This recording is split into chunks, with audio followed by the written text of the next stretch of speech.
This program features live coverage of an African safari and may include animal kills and carcasses. Viewer discretion is advised. It is a beautiful, beautiful afternoon out here in the African bush. We have the stunning marulas, there's a gorgeous apple leaf, and none other than the impala down the bottom there too. I am very excited. I have no plans. I'm just excited to see what the bush has to offer, and you're going to be along with me on this journey. And to start, we have impalas, and for me, that's pretty awesome. So jump on board, everybody, for your live safari through the African bush.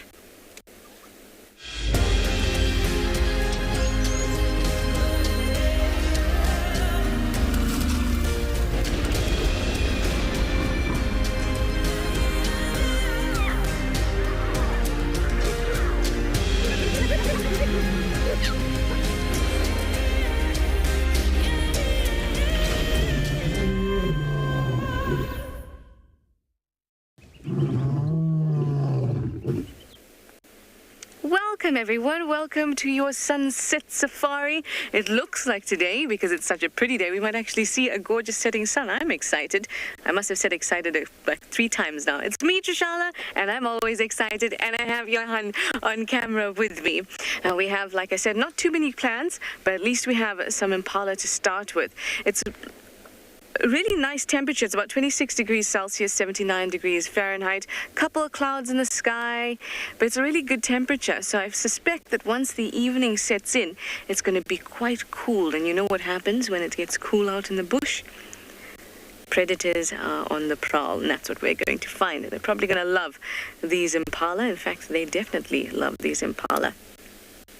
Look at them chewing away, enjoying the day like we are and like you are on this live safari. It's yours. So do use that hashtag WildEarth to chat to us.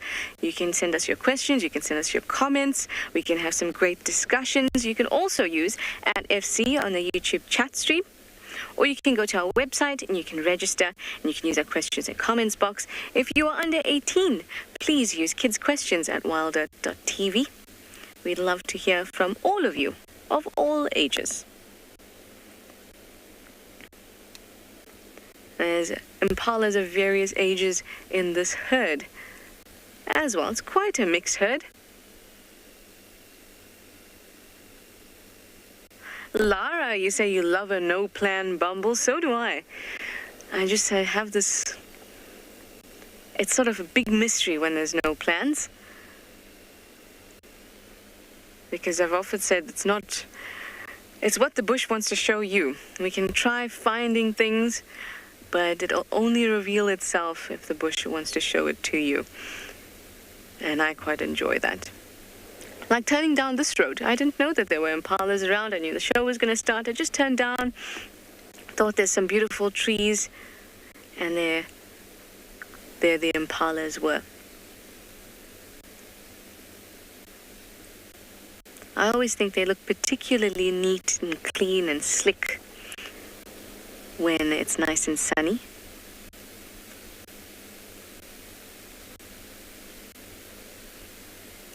I think they're the neatest looking antelope. So there's some young males, or youngish males, in this herd, about 2 years, a year and a half to 2 years. Actually, I'd say 2 years old. And there's some females. So those males, these young males, they're not able to maintain a territory during this rutting period. So you'll see them scattered amongst the females. You'll see them in bachelor herds.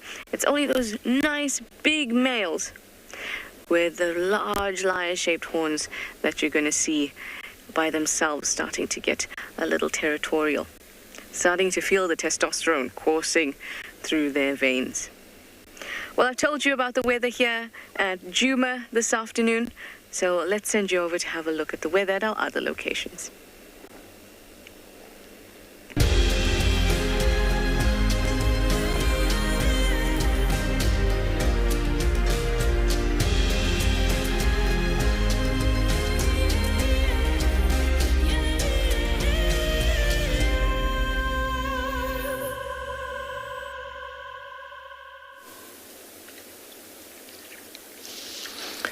Good afternoon, everybody. Welcome again to Djuma. Welcome again to some elephants. The breeding herds moved through here this morning, and all we can see scattered along this open plain is the remnants of some elephant bulls. Hello everybody, my name is Steve, joined by Port on camera, and as always, we're delighted to have you with us, and the elephant energy once again is quite strong.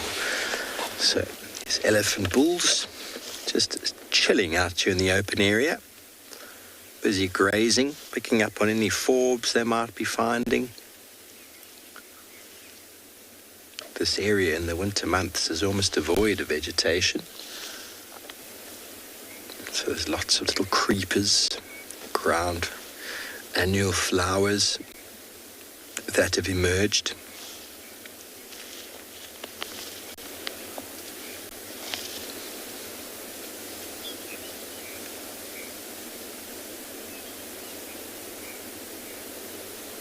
Some wonderful elephant activity this morning.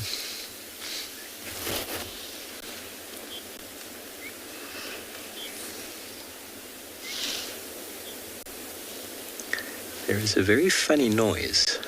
Did you hear that? Jessica loves the loose skin on the elephant's stomach. Yeah, I suppose it is quite a funny sight. What is that noise? Almost sounded like a baboonish, but I'm not sure. I'm going to turn on my kudu ears.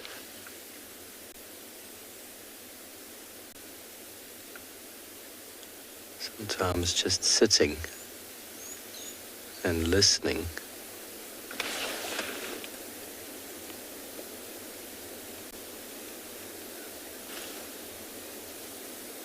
Quite incredible what you can hear when you put your hands next to your ears. You hear the insects, the birds' wings.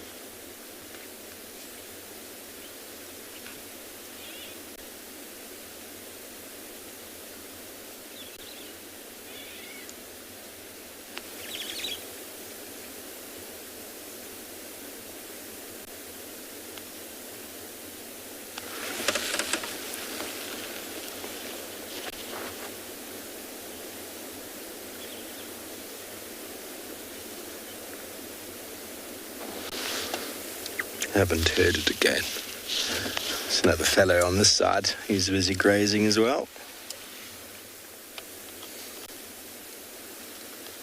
We're going to work around quarantine because we had the elephants coming onto quarantine this morning, and there was all sorts of commotion on Voitila access, and the way they behaved, the way they interacted, makes me feel like there was a leopard nearby. We weren't able to really investigate at the time. There were too many elephants about, but while we do that, let's send you over to Anbonagala to say good afternoon.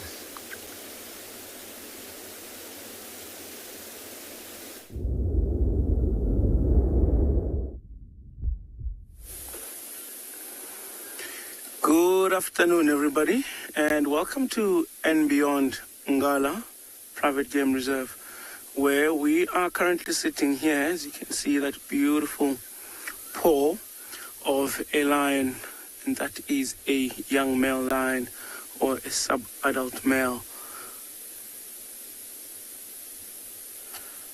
Hello everybody, my name is Roel, and behind the camera we have got Gert, and this afternoon we come to you. We just thought maybe we'd take some time to enjoy this pride that we just found. So far we have counted at least 6 or 7 individuals, but earlier on there were reports of at least 14 or 15 of them here. So they are scattered all around in the bushes, and if you look there you can see some of the branches shaking. There's a lioness there, or maybe 1 or 2 of them that are busy rolling around, and I think it's because of the availability of shade. Maybe these bushes are not big enough to fit 14 members in one, so they need to use multiple.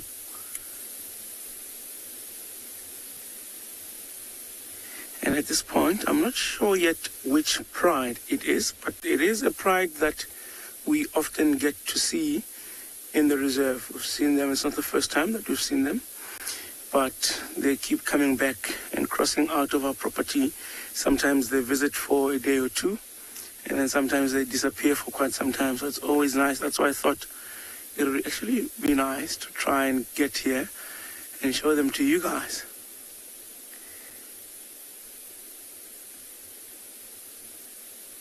And you can see that one there is a young male.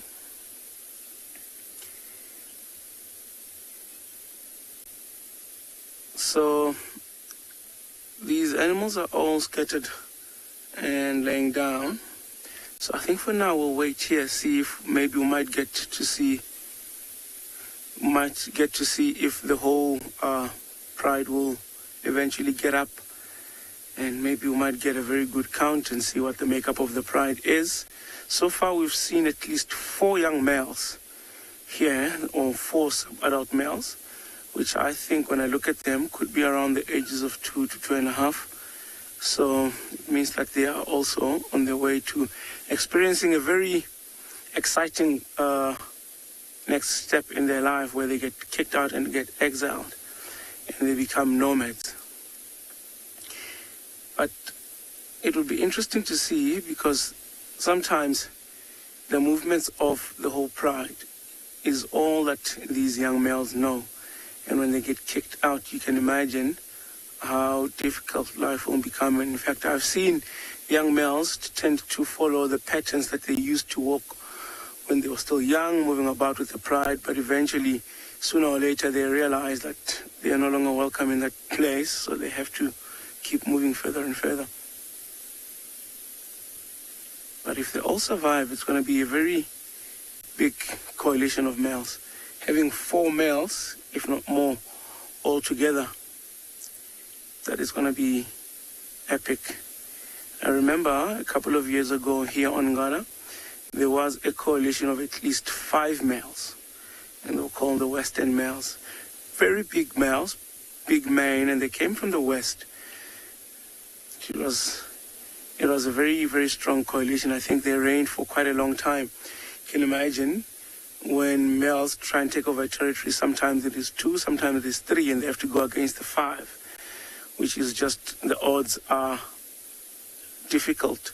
But if these males, these young ones here, grow and they make it through that nomadic stage in the next couple of years, and it's 4 or 5 of them all together, taking over a territory should actually be slightly easier for them, as they would be maybe fighting against 2 males, maybe fighting against 3 males.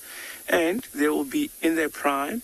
They might be fighting against older males that are over 10 years of age, which means they've got fresh pair of muscles. Those guys are old and they've been fighting for a long time. So it gives them the upper hand.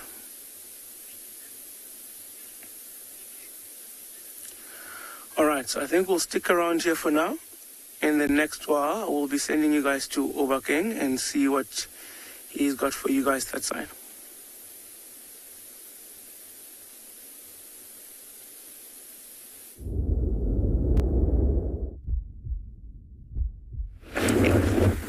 Good day and welcome to Tswalu. What we have here is a male pygmy falcon. Sorry, there's a bit of red there. My bad. If you look right on its back there, there's a bit of a coat on its back, and that's actually a female. Didn't see that for a minute. Nearly had me lost there. Unlike most birds where you see the males having more color, with your pygmy falcon, it's actually the opposite that happens, where you find the female having a bit more of a color there. My name is OB, or everybody calls me OB. I'm Obakeng, and behind the camera there we've got BK doing a very excellent job. These guys are one of my favorites here in the Kalahari, and also a very iconic bird for the Kalahari, in the sense that it's one of the smallest predators or birds of prey that you get in the southern Africa.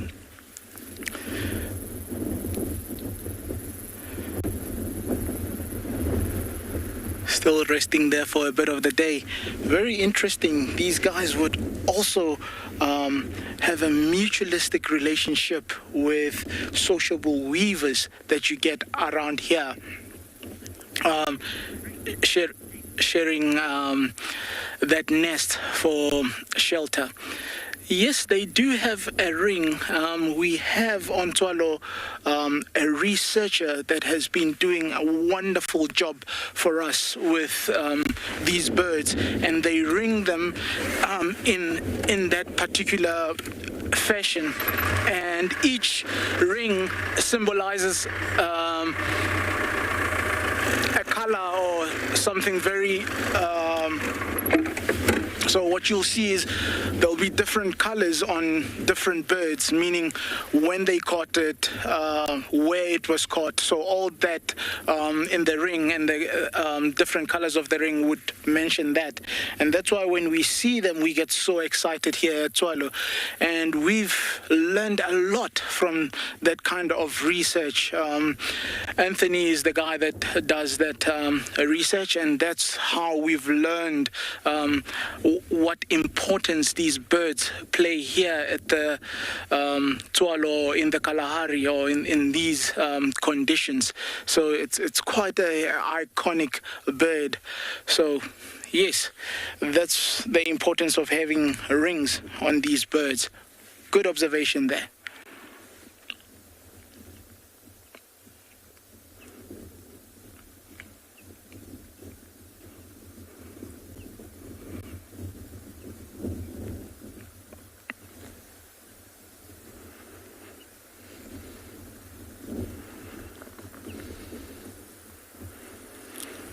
I'm trying to look around to see if there's any sociable weaver nests close by. I'm not seeing much, so this must be the feeding grounds where they would go out and go forage. But because it's so windy today, that's why it's not probably flying as much. So on that note, we are going to be leaving this fella, and we'll send you over to another very beautiful location somewhere in Africa.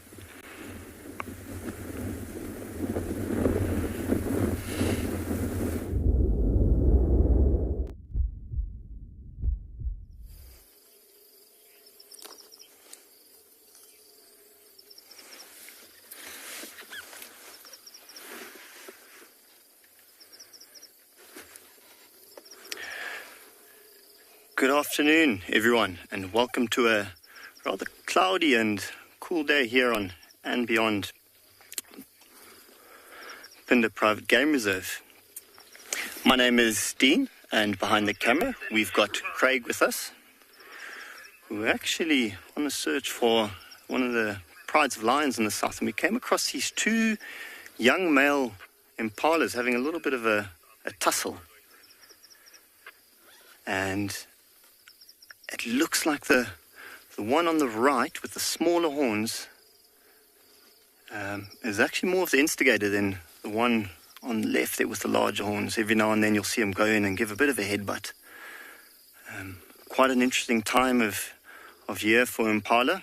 They're slowly going into their rutting season, which is actually triggered by the shorter days and then heightened testosterone. Looks like these two have stopped their little battle they had going on. It wasn't too serious. As you can see, the horns are not fully developed, so at the moment it's just a bit of play fighting.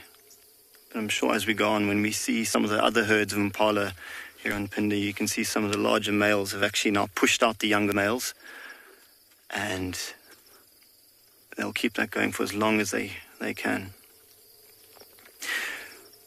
But as I mentioned before, we were actually on the search for the lions in the south. I'm sure those of you that have been watching the show the last couple of days would have noticed the lions have been in the south, and they actually made a kill 2 days ago. So I was hoping to find them in this area. So what we've been doing is just been going around the block and just trying to find any tracks or signs of them. Quite a busy little section over here. We've got some, like you can see, we've got some impala over here just to the left. think it's just out of our view, there is a male nyala that might just come into the shot now. And behind this thicket, right in front of us over here, there were a couple of giraffes also moving through the area.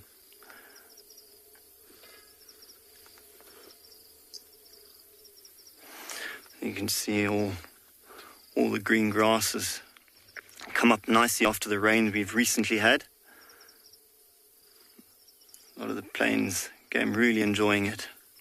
Oh, there's that nyala going for a reach there. You can actually, it's going right under that tree there, and you can see the browse line there.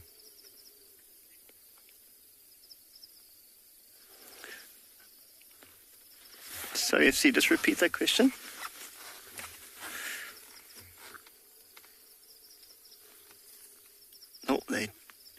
You see a larger one that's just joined. Oh, these two are still going at it.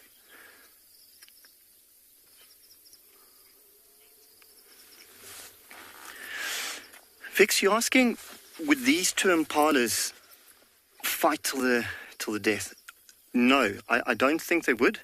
As I mentioned before, there's one impala here that's actually got longer horns than the other, but the other two are still developing, sort of in that sub-adult age. So no, in the meantime, it's more sort of testing each other and testing themselves out a little bit. It wouldn't go to death. In fact, it's quite, even with a full-grown impala, it's quite rare that it would go to death. These guys are just testing each other out.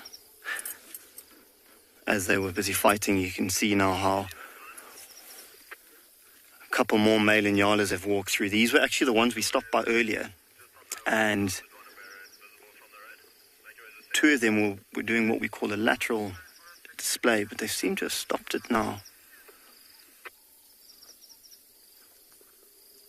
It's quite a recognizable nyala. We see it around the lodge quite a bit there. The one on the left there with its horn, its right horn, actually curves round and just past its throat there. Quite a precarious position for that horn to be. You'll notice, have a look where all these animals are actually browsing. They're sticking to the base of these tree trunks and these shrubs. They're sticking right there. That's where you often find the most nutritious grass and vegetation. So there, you'll notice one would, especially the one there, that nyala is sticking right to those little shrubs there and eating at the base of the shrubs. The root system of these shrubs actually trap a lot of the minerals and nutrients in the soil. And with that, you get the most nutrient-rich grass. Quite nice to see all these nyala bulls together. They don't often stick together in this many. So this would be what we call a temporary association. They would sort of come and go.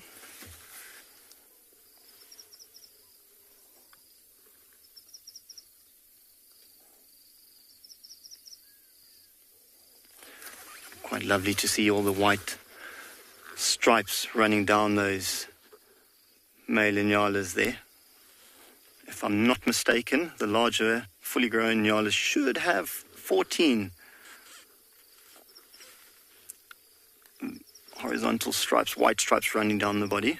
If one stands still, there you can see that horn I spoke about earlier. You can see how it's curved in there.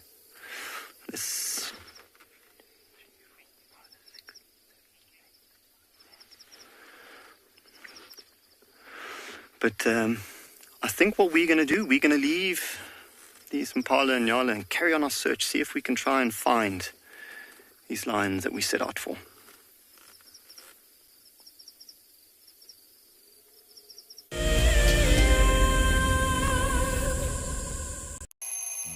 Our lives are dictated by alarm clocks, traffic jams, constant multitasking, and countless distractions. The wilderness is where many of us feel the most human. On a bushwalk, we become part of the natural landscape. As you step off the vehicle, everything comes alive.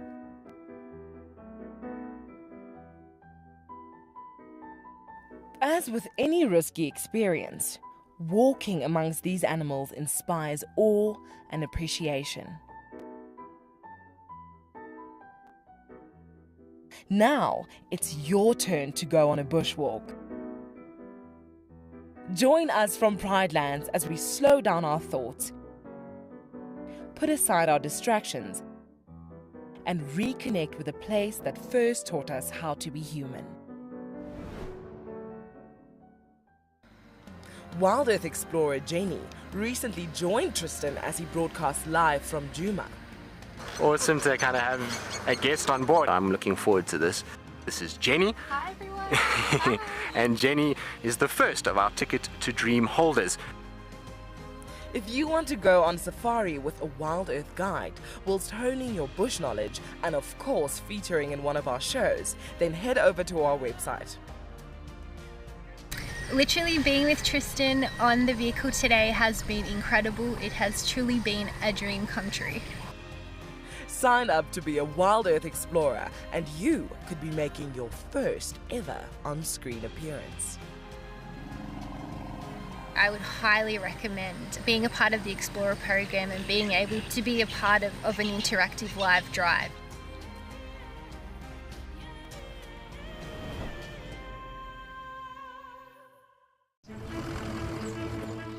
My name is Taylor McCurdy and I work for Eco Training. I love hearing from all of the viewers. However, I particularly enjoy those of you who have been watching for a few years. Your questions are just so advanced and they really get me thinking. If you'd like to ask a question on Wild Earth, you need to register on our website. Once you've done that, head to the Live Safari page and submit your questions below the live.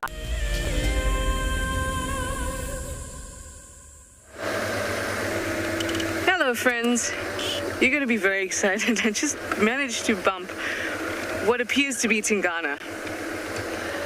He's just on the other side here. I can't get in with the vehicle. And I also didn't have a good look at his face. But it's just so lucky, so lucky. Because the grass is so long here, I can't tell. Right? I think our best, I can't tell if we can get in or not.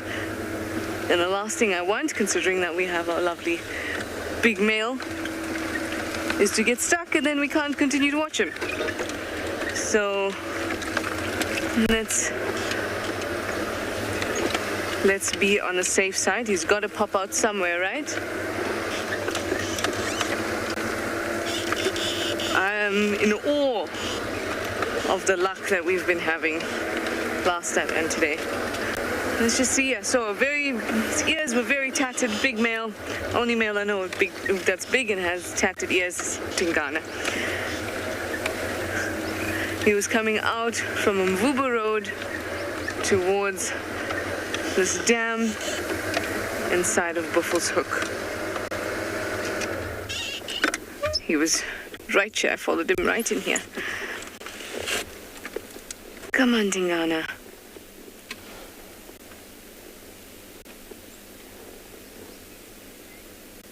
I bet he sat down right in by the shade of that bush where we can't go.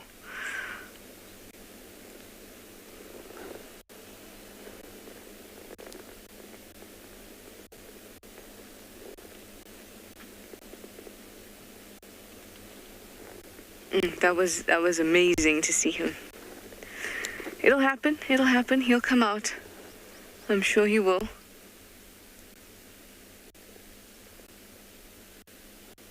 Let me just try to put my nose here. I'm just gonna try to put my nose here. If we don't see anything, then we'll just wait.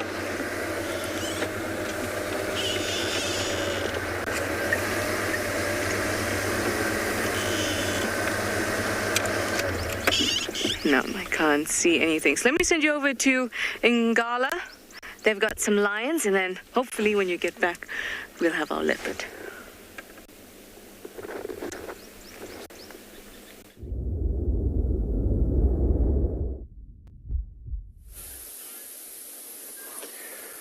You see that lioness there on your screen? And if you look carefully at her nose, you'll see how completely black that nose is. So that also helps to indicate, identify that that is one of the oldest lionesses within the pride.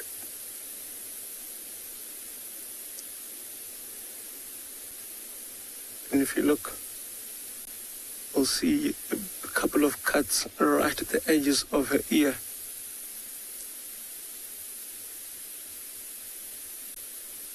That could have also been from fights and her ears. It could have been from when she was hunting, running through some twigs and stuff like that. Could have been from anything. And all of that accumulates to experience. She's a very old lioness. There is another one that's looking quite bad. Hopefully we might get to see her as she walks again.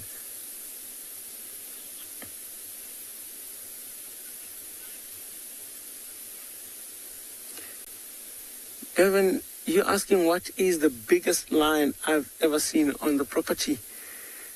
I'll give you an honest answer and a straight one. The lioness with a short tail from the Birmingham Breakaway Pride. I believe you may have seen a couple of days mating with a roast male. I think that is the biggest lioness I've ever seen. She's just muscular and she's huge.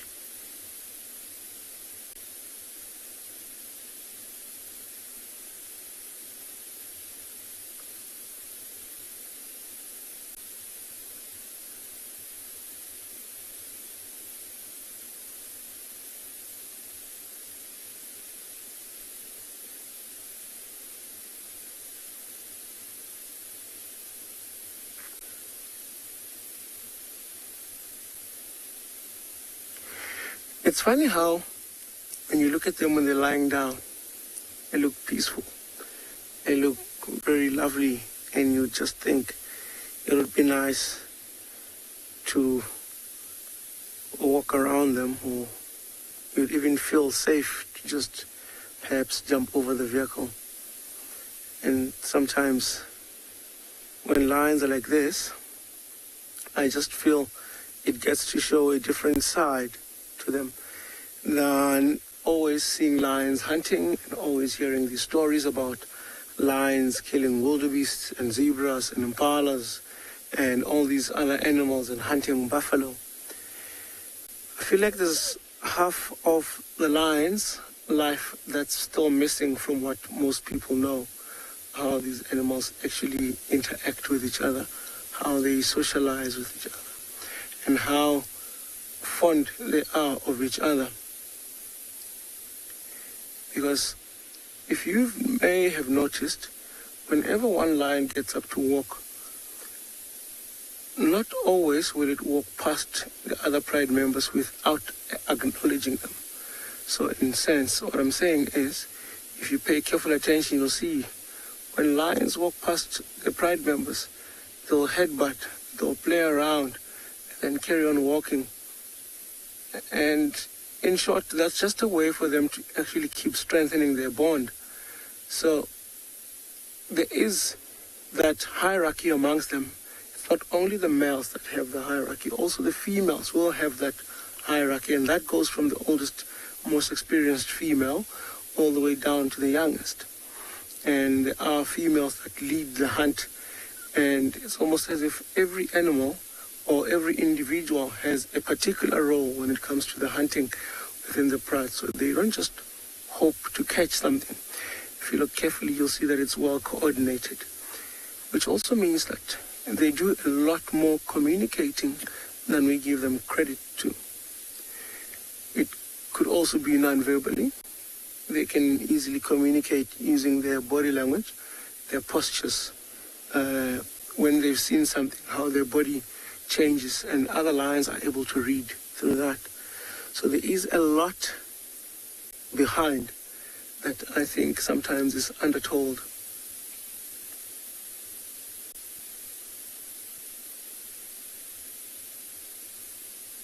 And sometimes it is just amazing to just watch them and see what they do, how they live through a normal day, besides the other hunting part.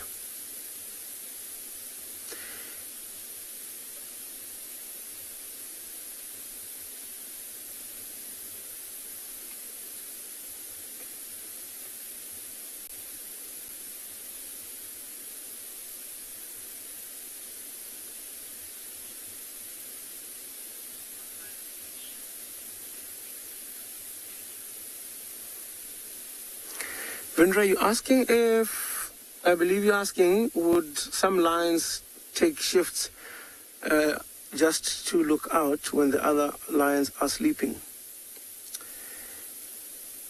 I don't want to say they do or they don't, but what I can tell you is that when they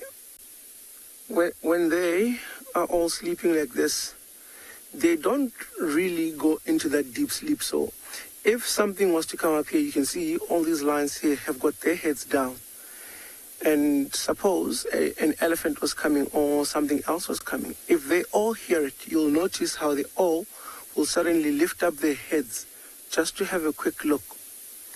Because they're sleeping now, so there is no one that's looking out. They rely on their senses of hearing, the senses of smelling these things. And when they have their eyes shut and they can hear something from behind the bushes, they'll just quickly lift up their head just to look, just to make sure that it is not a necessary threat. So there don't have to be one animal that will be up now, wait for the others to sleep, and then when others wake up, that one will take its turn. They actually can all be flat, sleeping all of them at the same time. But should anything come, you'll be surprised how they will all easily pick up on that. Even if only one animal heard it, if that animal quickly lifts up the head, the rest of the pride, because of that animal's movement, might as well lift up their head to have a look at what that animal has heard.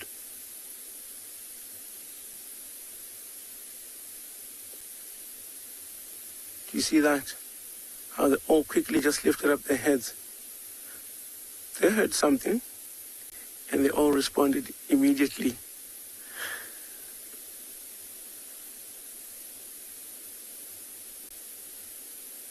You can see whatever it is catching their interest.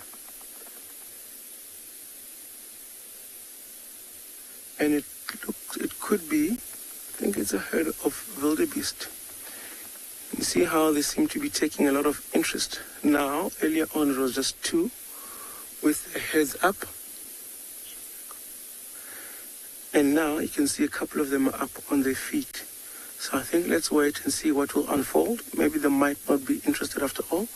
In the meantime, let's send you guys over to Juma.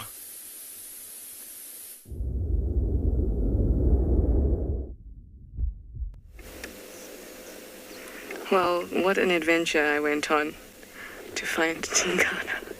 The grass is so long here that so I parked down here and then I picked myself up and I'm looking around and then boom, boom, boom, boom, next to the vehicle he ran off.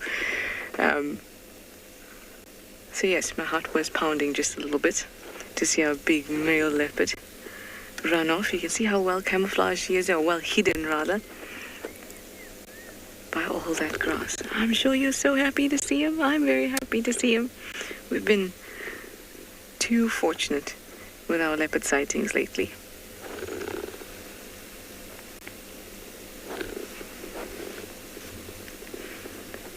Whew. Okay, so he's quite close to Juma. He's in an area just south of what we call Tambuti Dam in Buffelshoek. So it's just north of Mvubu Road. I know a lot of you like to keep track of where our animals are and what they're doing, especially where they are, so you can monitor their movements. So that's why I'm giving you the location there. If you don't know Tingana, well, now you do. And you're going to know him very well when he gets up, because he is a big leopard. To me, he's the biggest male I've seen. Which is why I did get quite a shock when he ran out from next to the vehicle. Well, that's just testament to the fact that they can be so well hidden. You can be walking past, you won't even know. It's also a good example of how when something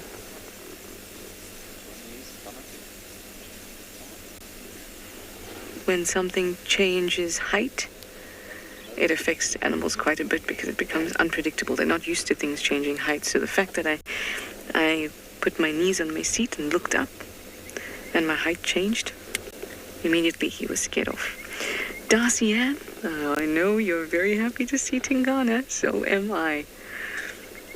Very, very happy indeed.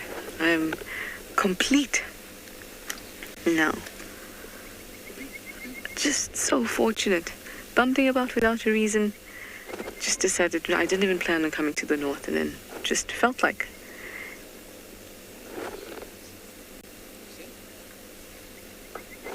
Awesome. So he's really, really well hidden. So, and there are other vehicles in this, well, one other vehicle that I called in. So we're going to allow them to also have a look at him in a bit, because you can see it's just his head. Oh, a little wink for you too, Tingana. The Tingana has been legendary in these parts. Tingana is Tlalamba's dad. And he is just an amazing, amazing leopard. He's a 5'5". Remember we spoke about spots? Oh, come on. Yes, boy. That is it. Yes. I'm so excited. But there are other people here. I can't scream. Also, there's a leopard. But I'm just very excited to see him. Oh, look at him. Look at that.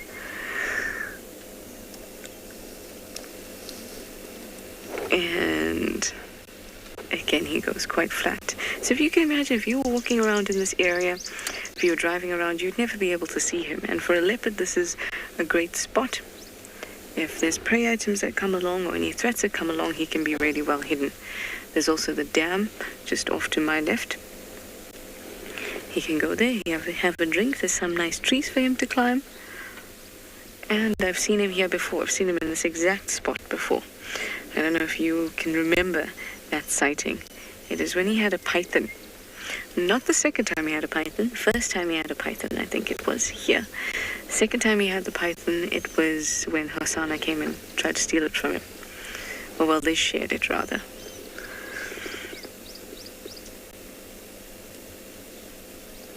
Unbelievable. I knew I had to see him. Had to see him before our stint ends.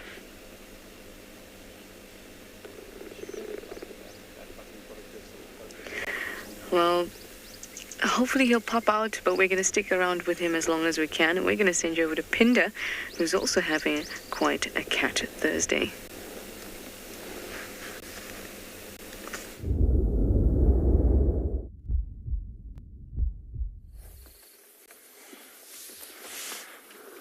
Welcome back, everyone. So lucky enough, as we were looking to try and find the pride in the south, we were just coming along the road here, and straight in front of us, I just spotted a flick of an ear, and it happened to be 2 subadult cheetahs. The one was actually by itself, and as we stopped, it then crossed over this open patch here and joined the other one.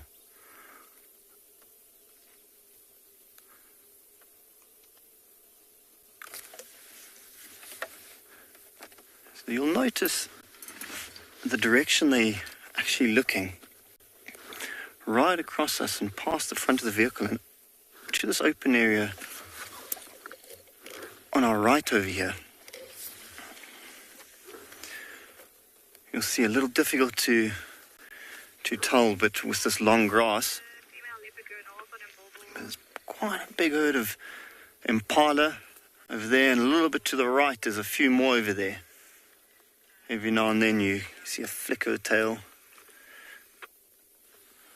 But as you can see, they're all eating, carrying on about their business, and don't seem to have noticed these 2 young cheetah that we found over here. There's also a wildebeest there to the side of those impala.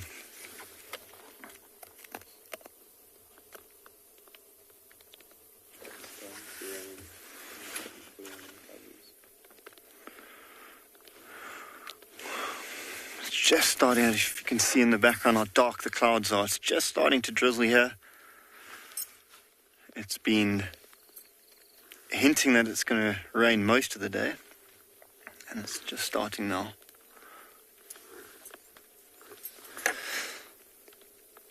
But I was having a look in amongst that herd of impala there. There's a couple young ones in there. And that's probably what these 2 young cheetahs would be eyeing out. That's what they would go for. Possibly an older one. Right. I think we're going to have to put on our covers.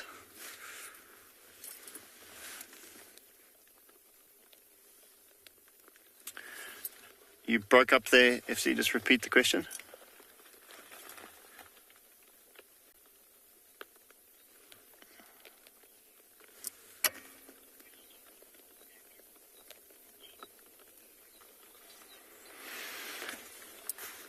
Andrew, you're asking, are cheetah my favourite big cat?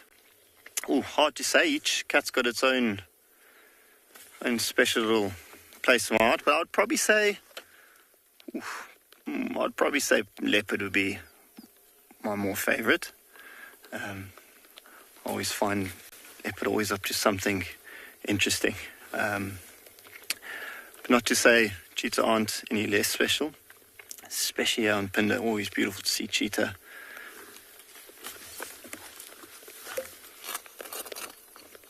I was just having a look at these two cheetah we've got over here, and they look like they actually might have had something to eat earlier.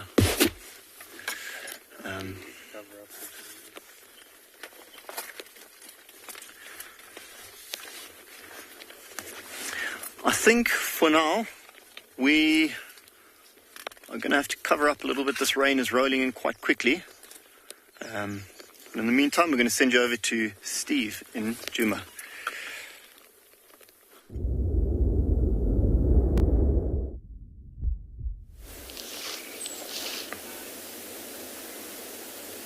Welcome back to Djuma, everybody, where we do indeed still have a bird. Thankfully, hasn't flown away. There's 2 of them here. Very, very cool bird. We don't often get them on camera. Very nice bird to find out and about on any bird list. Called the ground scraper thrush.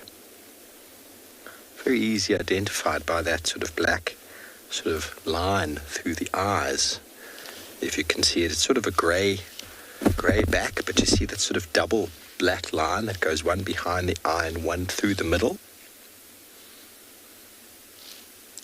Often found on the floor, very straight upright back and a very spotted chest.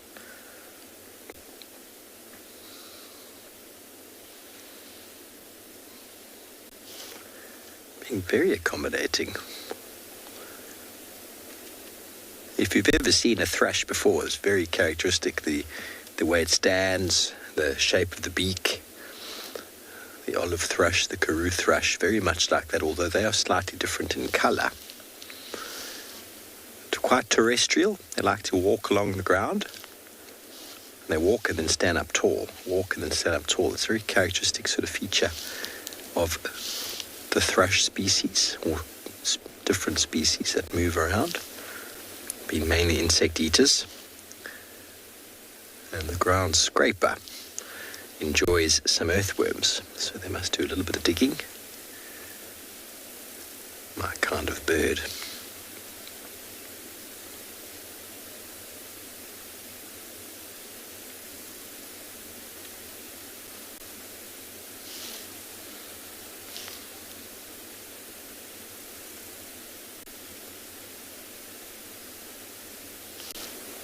Build a beautiful little cuppa nest, normally in the large fork of a tree, made of all sorts of vegetation.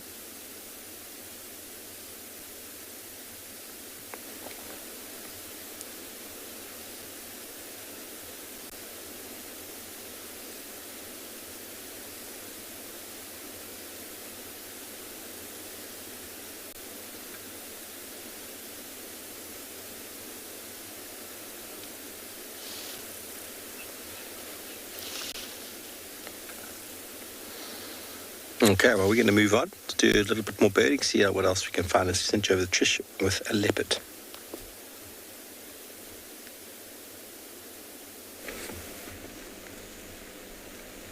Look at him in his glory. Look at that leopard. That is a magnificent male. Big male. You can see his big dewlap. He's looking over at the spot where he once enjoyed a nice python. And it's the dam wall in front of him. So this whole sighting promises to be one that's going to be really, very pretty, very enjoyable. There's a nice big tamborti there. Can you see that? The dam wall is there. I think we're going to have some magnificent shots. I'm just so glad that he actually came up and walked out of that grass so we can actually see him.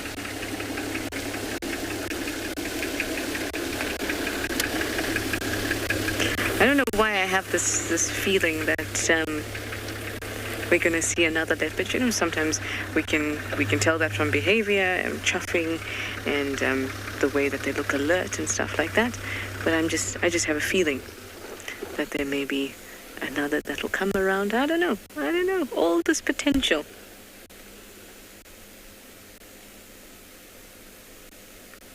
Harold, you'd like to know what purpose the dewlap serves.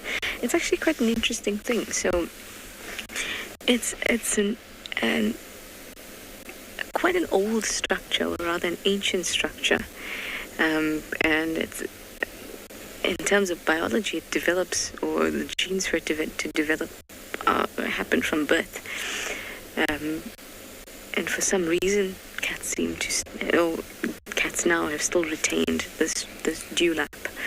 But two things: one, it could increase the size, the way that the size of the neck in terms of the way it looks to other females. So it could be a sexual selection thing. It can look bigger. And the other thing is it could protect his neck from injury, that fatal injury that could result in the neck area. But there's a specific name for the structure I'm thinking about, that early cats had a similar type of thing. Oh, I can't remember.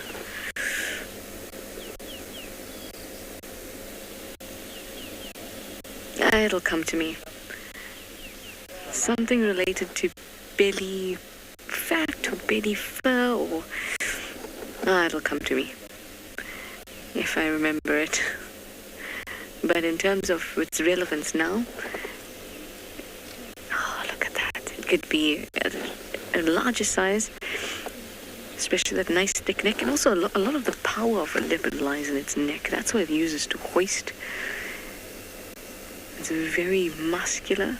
So if you can make that look even bigger than it actually is, that'd be great for the ladies. And on top of that, if something does bite you, if it gets your dewlap, it's better than getting your neck, right?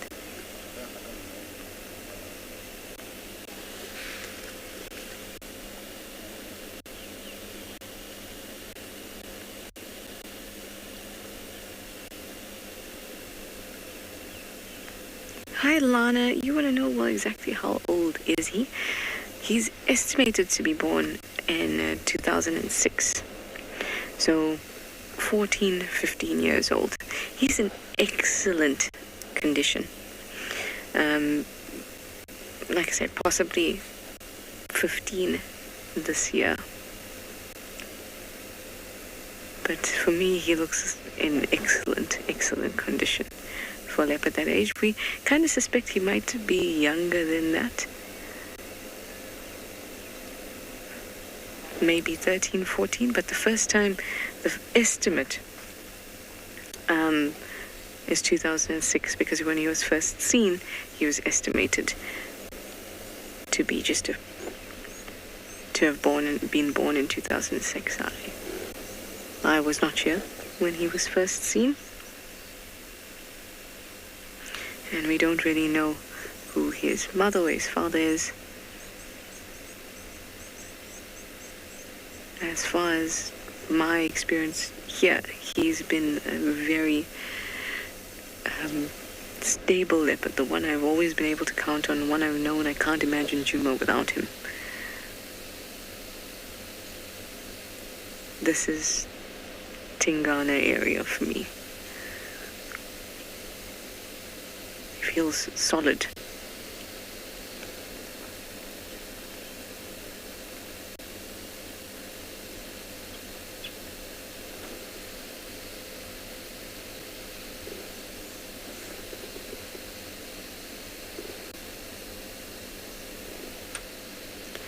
I do hope that he will get up into that Tumboti. That'll be special. Or even if he gets up onto the dam wall. Either way, I'll be here, and I'll be here with you to see it.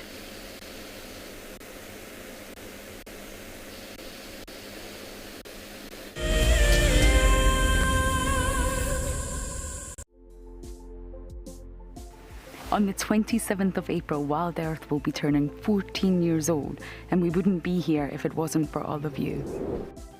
And to celebrate, we will be finishing the beautiful book that we started last year that looks at the history so far. But we do need you to be part of it. Please submit your most memorable sighting, or what Wild Earth means to you, or even just your name and a comment to be included inside the book.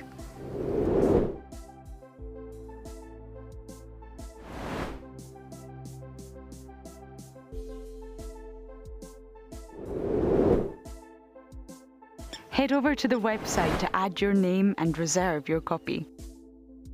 We are offering a 20% discount on all books bought before the end of March. And a big thank you to all of you who have contributed to the book so far.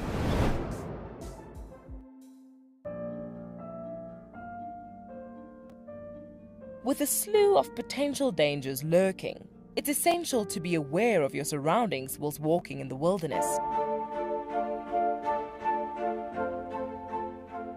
20 yards away from one of the most endangered species.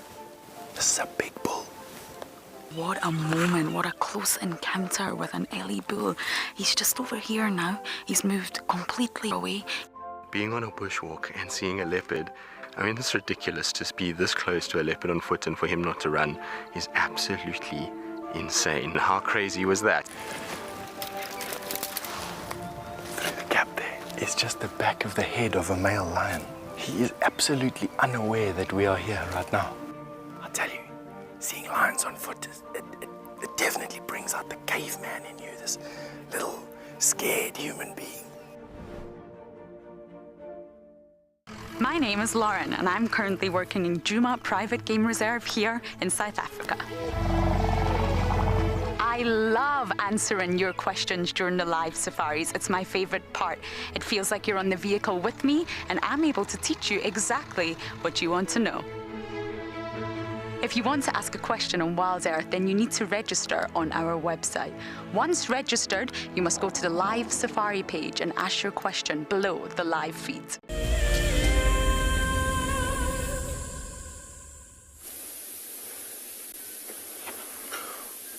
All right, it looks like the sound these animals heard earlier on was indeed some wildebeest in the distance. And I think they just lifted up their heads just to make sure that whatever it was that they had heard was not anything that could cause or bring any harm. So I think they've decided to settle down again for now. It looks like they're all sleeping. But they do know that there is some wildebeest not too far from here. At this point, they're not going to hunt, but should the wildebeest keep moving closer and closer without seeing the lions, it's going to be an opportunity that the lions just can't miss. They're going to try and attempt it. But even though they have seen them there, it doesn't necessarily mean that when they get up, they might move in that direction. There's a lot of things that would influence that. It could be the wind direction. It could be whether these wildebeest have seen the lions or not. So also because where the wildebeest are, on the other side of this thick bush, there's a huge open area. It's quite flat with short grass. So I think these wildebeest will be able to see these lions coming in from far. So that could also be one of the factors there, because remember, when they hunt, they need to have that element of surprise on the prey. And if the prey sees the lions from far, in most cases, the lions tend to give up on the hunt. So hopefully that when these lions get up and move, if they move, they might move in that direction.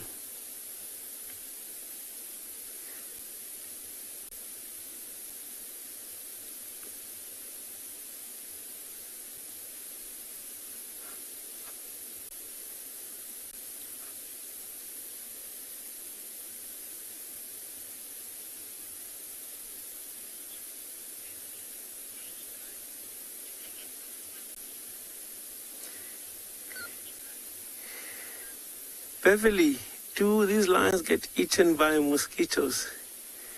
I'll tell you, if there is one creature in this world that has no shame and does not pick any sides, it is definitely a mosquito.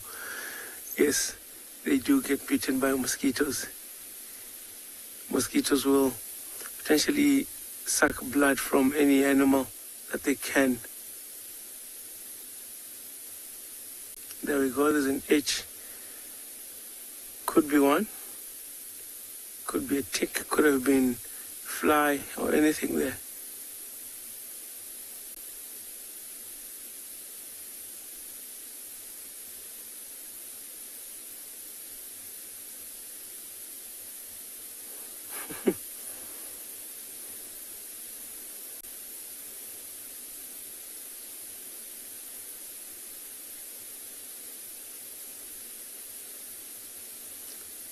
That is the face of an old lioness.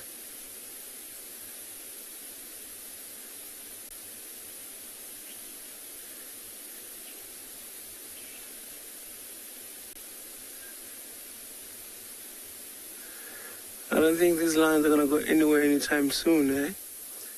So, in the time being, let's head over to Trishala and see what that leopard is up to.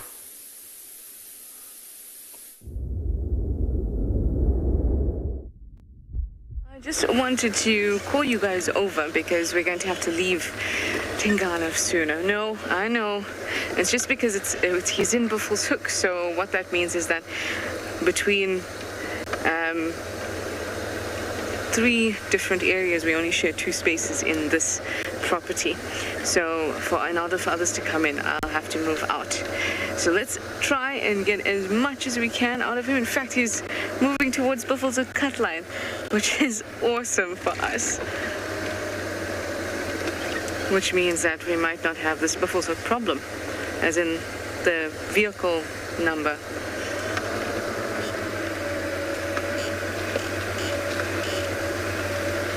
Oh, you're such a king, Tingana. Such a king. Where will you go? Right it is. Okay, well, this is great. This is great because we will still get to spend some time with him.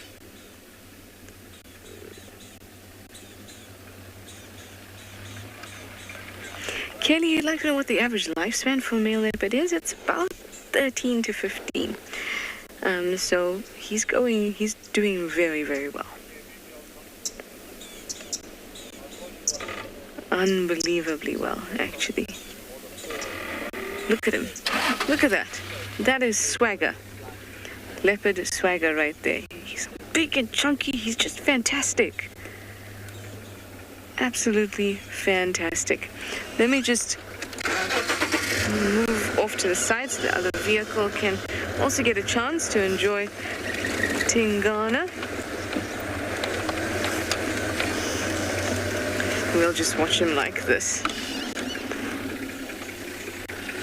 So he's now moving west along Buffelshoek cut line, along our northern boundary. Isn't that special? And he's got the most beautiful tracks. Beautiful, beautiful tracks. All right, the vehicle is going to come past now. So he'll just have to see my face. It's a very happy face.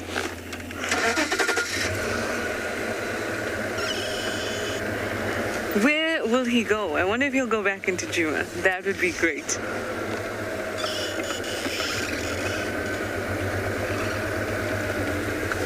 You know, I don't know, you can probably tell I'm very excited. But Tingana is, he has this energy that's so sure of himself. He doesn't need to move for anybody. He's not hiding, he's not running away. No, he takes his sweet time because for him, he's so sure of himself. I love that.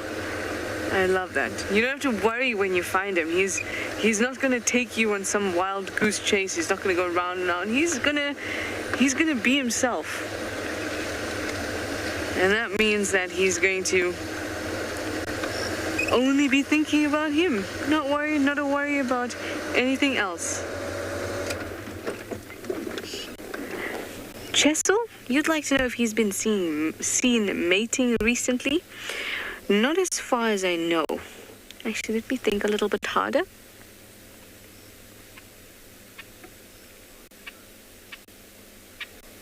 No, not as far as I know.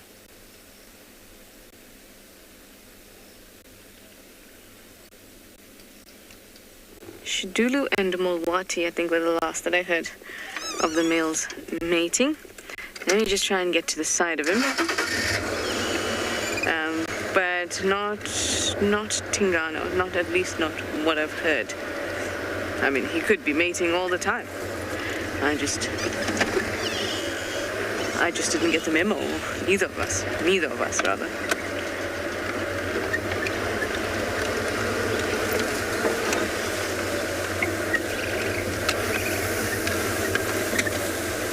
Lions ate my mum. Gosh, it's been a long time since I heard your name. How are you? I hope that you're well. You'd like to know if I've managed to find the Fountain of Youth, which Tingana is drinking from. Not yet, but I am on it because I've got to start drinking from it at around this age. So I will be thinking about it. I'll maybe make that our next tracking mission. Now let's just enjoy this moment because he's gonna walk right in front of us.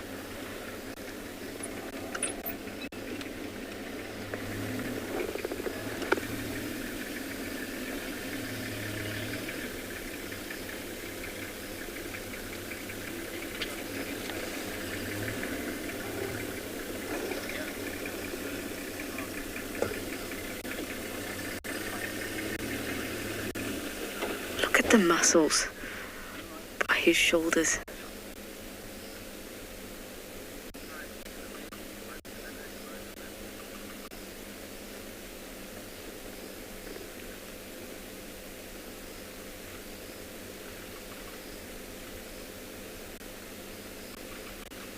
It sounds like he's got the paparazzi following him. It's amazing how the world knows these leopards.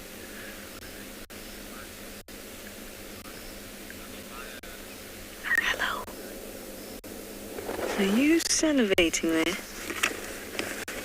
You definitely seem to be dripping from your mouth.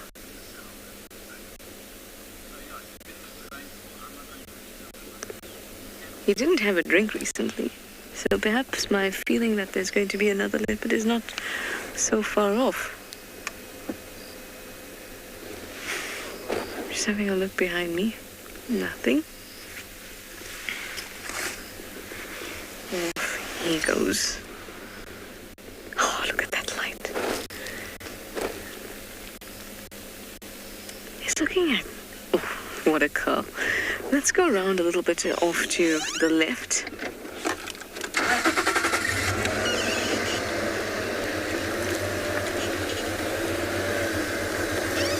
Things happening in my head.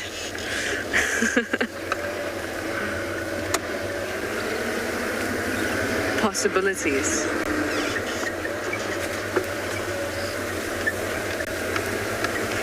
Okay, I'm gonna catch up with Tingana. I'm gonna actually use the fire break. It's a bit more responsible of me. And I'm gonna send you over to Mike in Pridelands. He'd like to say hello.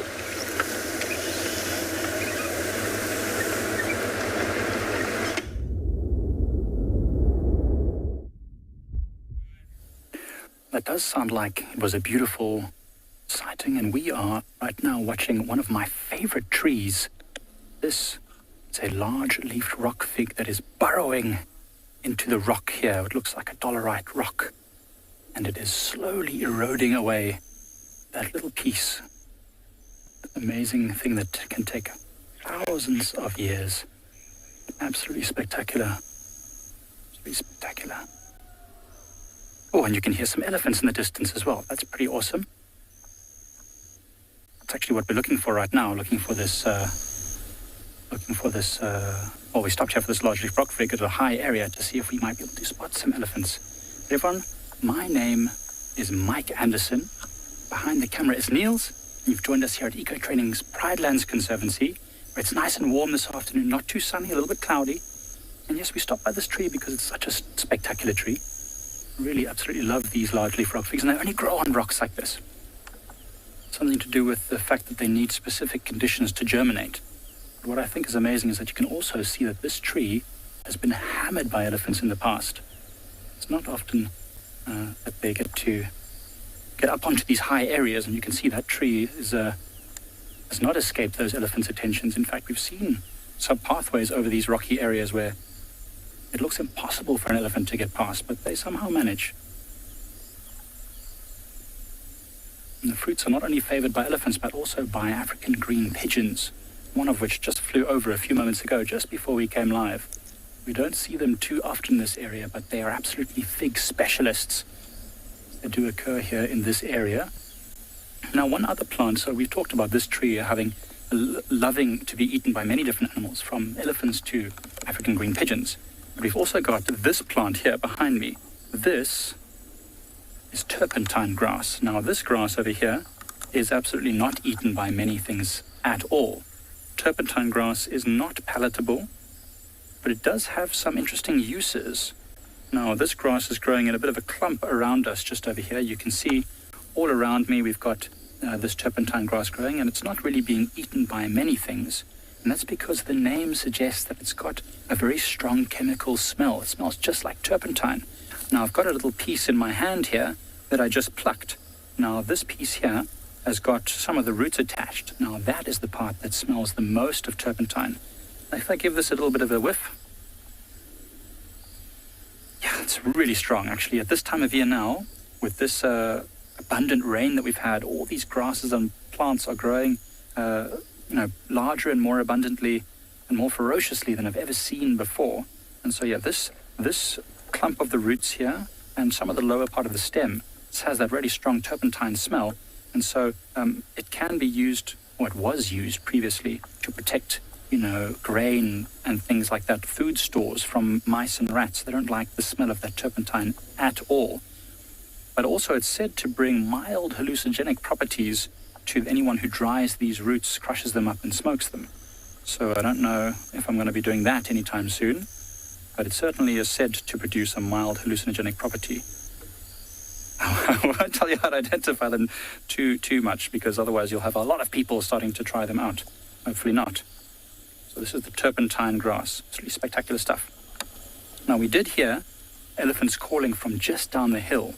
So what I'd like to do is in a moment start heading down that hill to see if we can find those elephants and see if we've got a good view.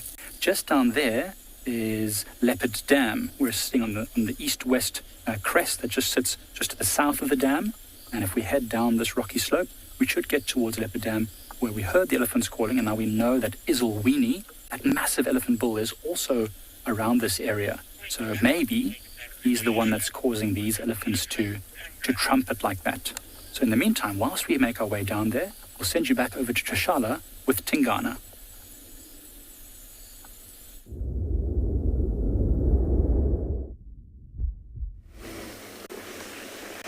In typical good old-fashioned leopard sighting way, here he is, on a termite mound.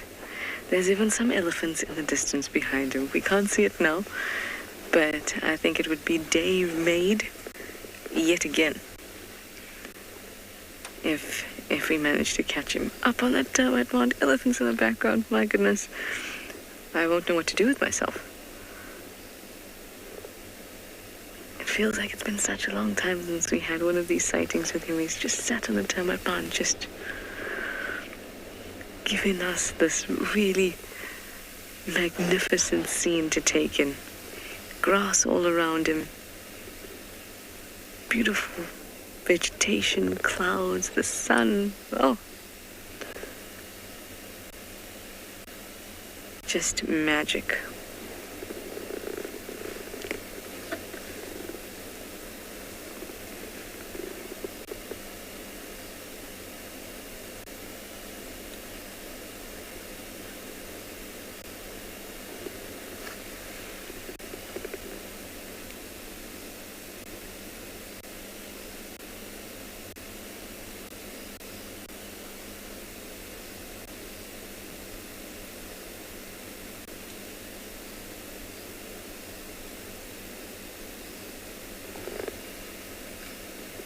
I'm just enjoying myself. A couple nice breaths. Just enjoying. Jackie, you wanted to know which spot patterns, or which side of the spot pattern face, which side of the face, which spot pattern, which side of the face we read in order to find the spot pattern. Well, yep. So we read it from left to right if we are looking at the animal. So you're looking at the right cheek, then the left cheek of the animal. So for us, it'll be reading from left to right as we do when we're reading a book. But it will be the animal's right cheek and then the animal's left cheek.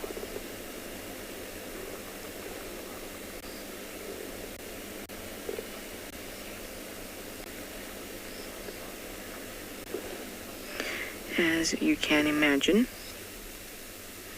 I'm very glad that he is in Djuma, so at least we don't have to manage vehicles in and out of the property like we would have to at Buffelshoek.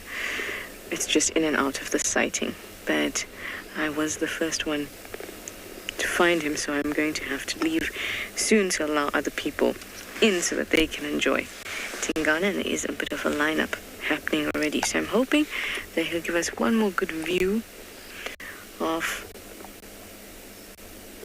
him maybe standing up, and then we'll have to move on. But we can always come back if we find a space later. I know how much we all want to spend time with him. We haven't seen him in a while. He's just legendary. So I will come back if we get a chance. But for now in this segment, let's let it go and see how long we can go without without being pushed out. Actually, no. Let's just wait until we get a nice, good look at him. Maybe he'll get up, and then we'll excuse ourselves from the sighting, let others in to enjoy Tingana.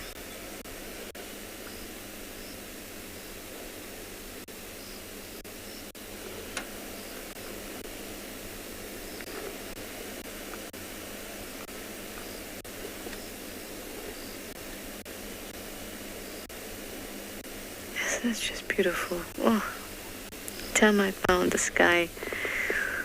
I'm really, really enjoying it. Fantastic.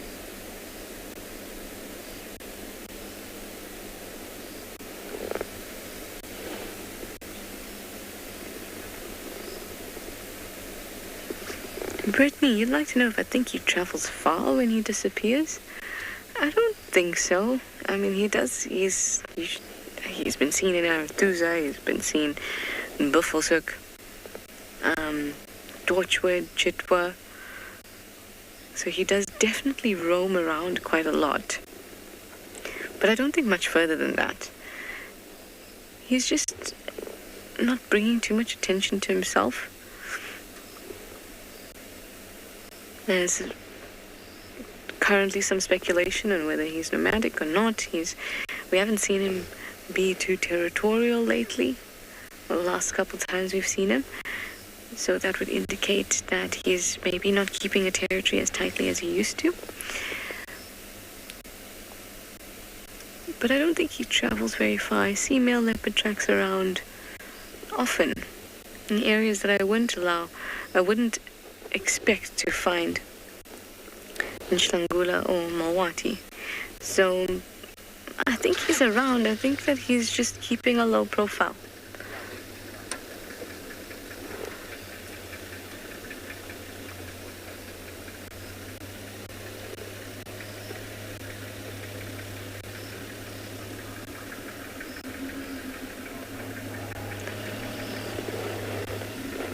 There's plenty places to keep a low profile at when the vegetation is like this.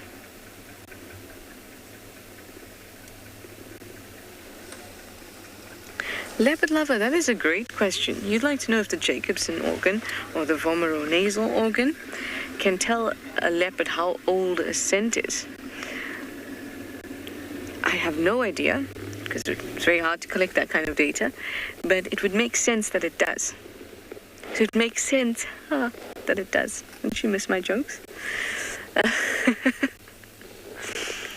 Because it's one of the easier things to tell, because chemical compounds, as time goes by, if they're volatile, then they'll evaporate, and so it's a really good timestamp to be like, oh, the scent is that old or that old. In fact, you can do that yourself with your own nose.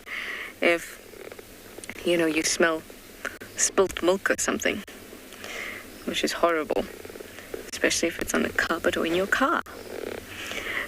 You can tell that with your own nose. Oh, this is today. It's not that bad. Tomorrow, it's still not too bad. Oh, a couple days have passed and it smells horrible. You are able to tell that yourself with just your nose. So I'm quite sure a vomeronasal organ can give that kind of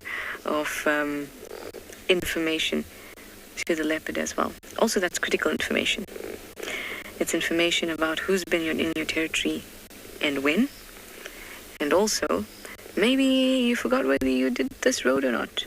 And suddenly you'll be like, oh, maybe I should just smell. When was the last time I sent parked here? See, all that's really relevant.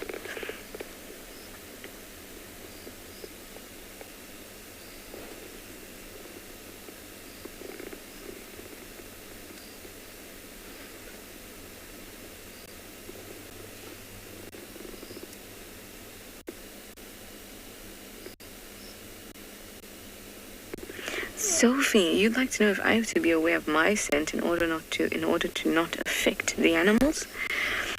No, because it's not like I'm out here wearing heavy perfume. You can get quite let's just say when you go back home, you got to do a bit of grooming. So it's not as if you're living in luxury here. I need to put perfume or makeup or any kind of thing like that. So there's nothing that's changing my smell artificially. But just because I'm a human that exists in modern time, just that, and the fact that I shower every day, and that my clothes have latent smell of detergent, all those things, and that I smell like the car, petrol fumes, all of that, all those things are unnatural smells. They're smells that Tingana doesn't associate with prey or even another animal. He doesn't associate those smells. The same with food. Animals don't come into camps and steal food, apart from hyenas, but leopards and lions don't come into camp and try to steal your cooked steak. There we go. That's because that's not a natural smell to them. In terms of the smell, I see something. In terms of the smell that he's expecting when he finds food. Something's just walking the other side of the mound. I couldn't see what it was. Could not see what it was.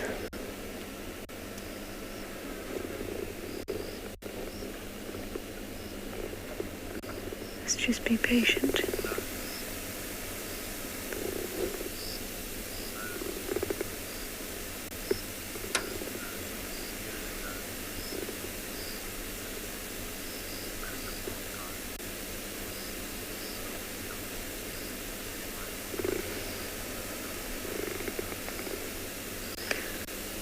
I don't think it was another leopard.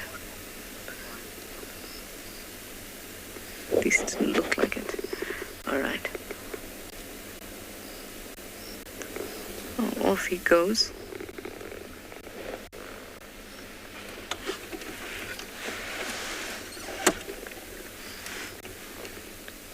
Just need to figure out which direction he's going in. Okay, let's try and find out where he is and what he's doing. And then I'll also need to figure out what the lineup is like for this sighting.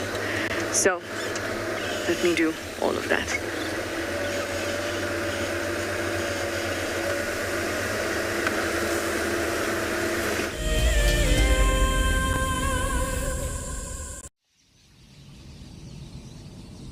We stopped as the dusk was settling and there was a zebra mare underneath the bush. She was lying down. We didn't really know what was happening, and then we saw it. Everybody, there's a zebra giving birth there. There's a zebra giving birth. This is a zebra giving birth. Look at that. Look at that. Oh, you clever mare. Well done. It's born, everyone. It's born and it's alive and it looks fine. This was, of course, an unusual sighting. Normally, herbivores like impala and wildebeest and zebra will give birth during the middle of the day. This is when their predators like lions and hyenas are fast asleep. But as this little foal took its first steps, the dying embers of the day had just gone over the western horizon, and it was just the time that the hyenas and lions were starting to get active and go out foraging. This is why we didn't light up the sighting, of course. It may have compromised the zebra's eyes and at the same time attracted those hyenas and lions to the activity.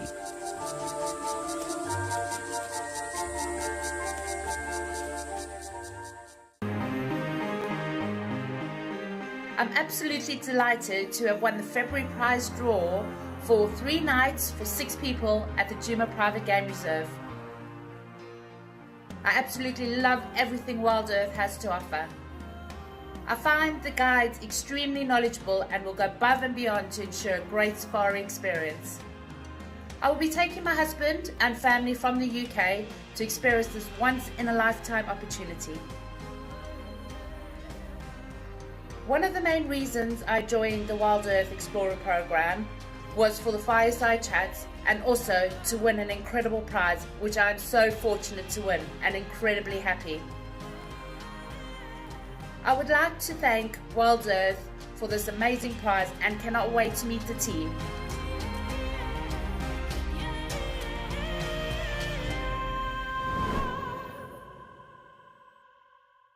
It's a huge privilege to be in these incredible places with these amazing animals. I love filming lions. When they do get up and do something, it's always spectacular. When they are playing, are incredibly fun to watch, especially sub-adults and cubs. I love being in the bush and working in these incredible places with these amazing animals. We want to bring it to you so that you can almost feel like you're right there and be able to experience it and enjoy it the way.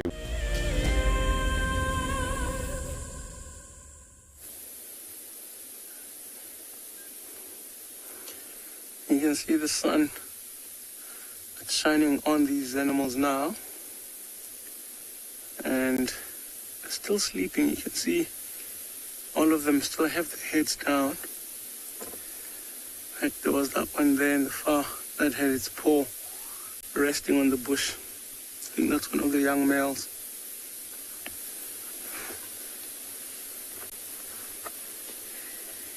You can see the way that one young male in particular is laying down with his hind leg up, and I'm sure you may have seen lions before laying down like that.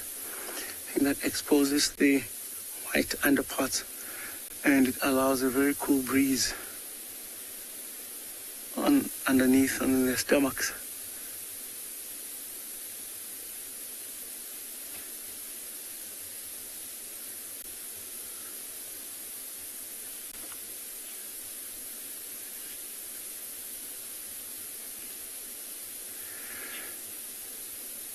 Charity, asking if one lion gets up to move, will the rest of the pride get up as well to move?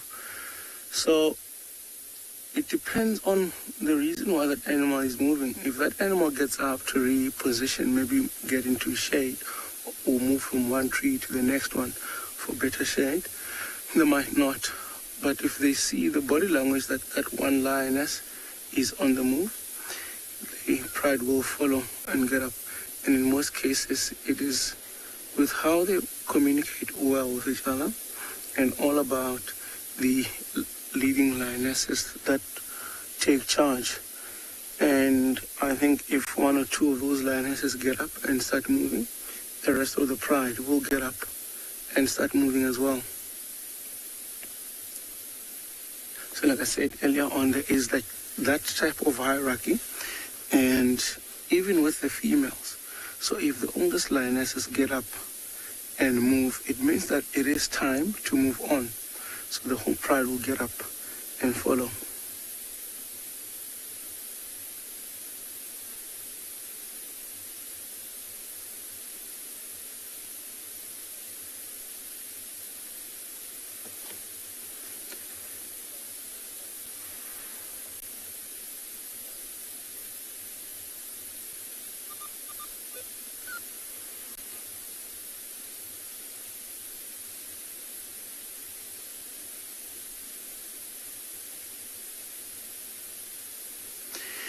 But if you look, you'll see that even though they're sleeping, their ears keep flapping.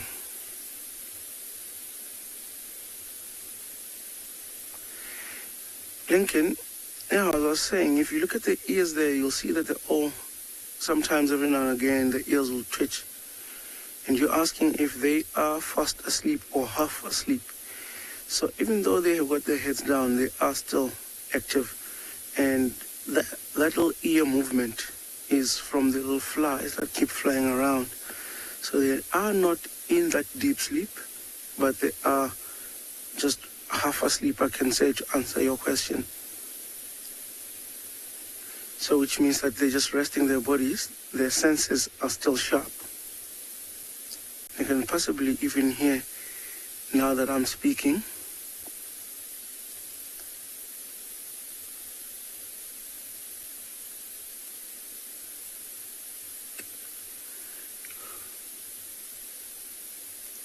Can you imagine how many of those little flies try to get in that ear now that these lions are sleeping? That's why you'll see them constantly shake them off.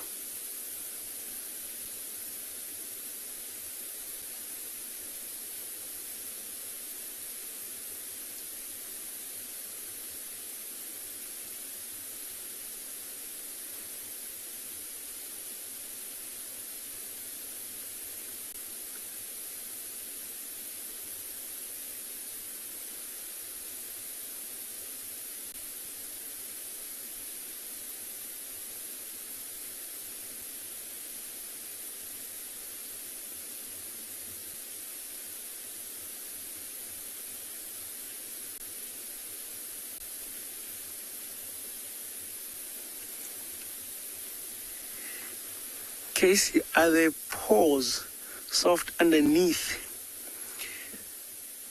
Yes, they are. And I think they also need their paws to be soft. Now, try and imagine this, Casey, in your head. When these lions are hunting, just imagine a full-grown lion on the hunt and in winter. If you think there's going to be a lot of dead grass and dead twigs, a lot of small branches that are on the ground. And if that lion puts the paw on top of that and it snaps, that sound that it makes can easily disturb the prey. But because the paws are very soft, so they absorb a little bit of that sound. It's almost as if they cushion up so that that branch or that small leaf that they go over doesn't make as much noise, which means that allows them to be a little bit more silent when they move and they are on that stealth mode.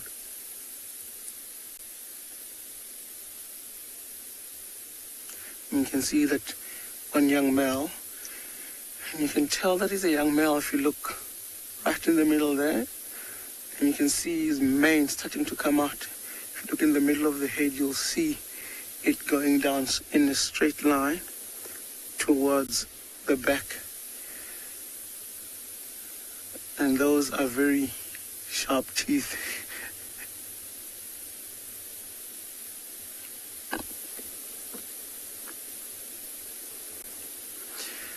Look at the ability for him to actually scratch behind his head with his hind leg.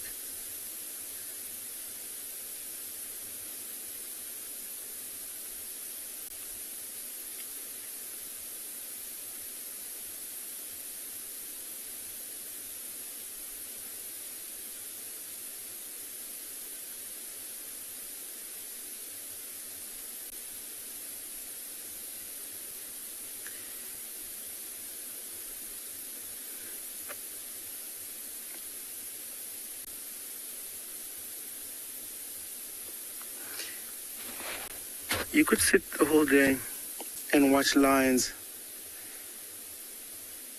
and you just watch them. Every now and again they'll constantly keep moving.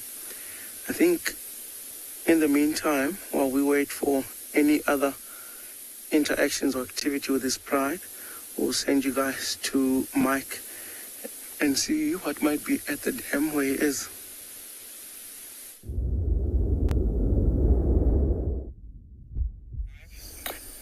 We are at Leopard Dam. Just missed those elephants. They just made their way away from the water. You can still hear them rumbling. It was actually a female, a young calf, and one bull elephant. So I think that he has separated her from the herd and is trying to mate with her, or at least showing some interest, and she doesn't seem interested at all. She's out of here. But anyway, when we got here, I realized that there was some very fresh elephant mud wallowing signs here. You can see this whole area in front of me has been absolutely smashed by elephants, and it's wet and sticky mud, black clay-like mud, which is exactly what they want to put on their bodies to cool them off and to keep them safe from the insects. But what's really interesting is that we filmed a segment here. We filmed Lagatha, that lioness, and a buffalo was walking in the side of the dam, and she was sitting on top of this termite mound. And I realized that when I got here, this termite mound has been absolutely hammered by the elephants. It's not really a termite mound anymore. This whole mound of earth that was here has been completely pushed away during the wet times, during all this rain we've had this year. The elephants have actually pushed, and they've created a bit of a sand bank over here to get to this sticky mud, but also to get to some of these roots, most likely. A lot of roots have exposed here, and I can see they've been nibbling on. That's really interesting. It's amazing how a very wet year can change the whole layout of a reserve or an area or a dam simply by animals using it. Remember, this is mostly not filled this far for this long. Normally by now, this water has already gone down way past where we are now. What's interesting, you can also see a beautiful scratching post right here next to me. Just over there, you can see a lovely scratching post, which is probably an old tambuti or something like that. That's what most of these straight branches are around here. You can see that shiny bit right on the top there where it's probably scratching right on the belly of an elephant. So it's really the perfect spot. Rule was saying it watched those lions the whole day, and tell you what, I could as well. Watch this waterhole the whole day. You look at the reflecting sky and all these dramatic clouds, the blues and the greys and the sun now coming out. Actually a gorgeous scene. You can just start to hear some of the foam nest frogs coming out.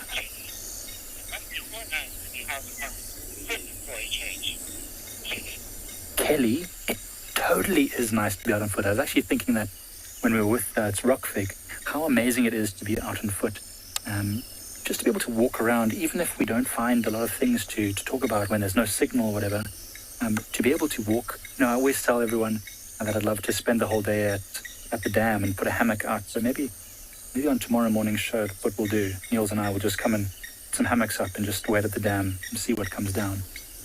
Yeah, it's absolutely incredible to be able to touch and feel and listen without that engine. It's really a humbling experience. I'm sort of humbled by the way these blacksmith lapwings defend their nest. You can hear them in the background. Can you hear that sound? That is a pair of blacksmith lapwings who are nesting on a sandbank behind where Niels is filming from. I can actually see them right now from where I'm sitting. And when we first got here, they flew in a big circle and started circling around us and even doing little dive bombs to try and say to us, don't come any closer. Now that they see that we've settled right over here and we're not going closer to their nest, they've calmed down. It's amazing, you know, we're massive compared to them. Oh, there's more elephants coming.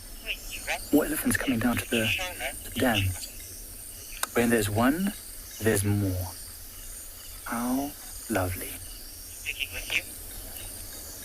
Always a good bet on these hot, low-felt afternoons. To sit at a dam, especially at this time of day now, and the sun's starting to go down. It's one lone elephant, and I'm almost certain that more must come soon.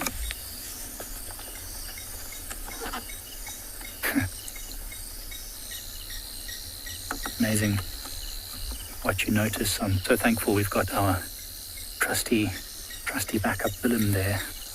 I would not have noticed this elephant coming.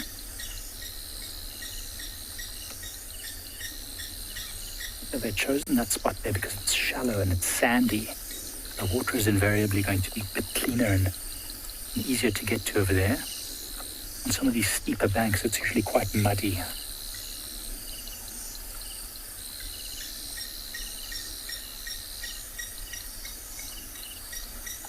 And almost certainly, it's part of the same herd as that female and the youngster that ran off earlier.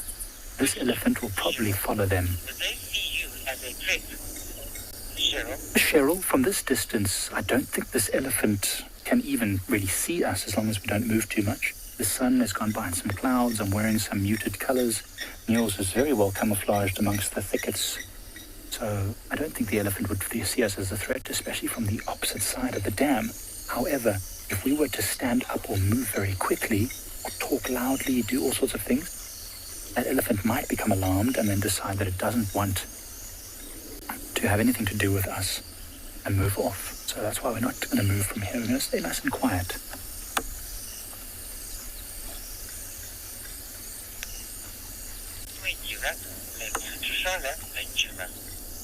While we watch this elephant gently drinking at the dam wall of Leopard Dam, send you back over to Tswalu.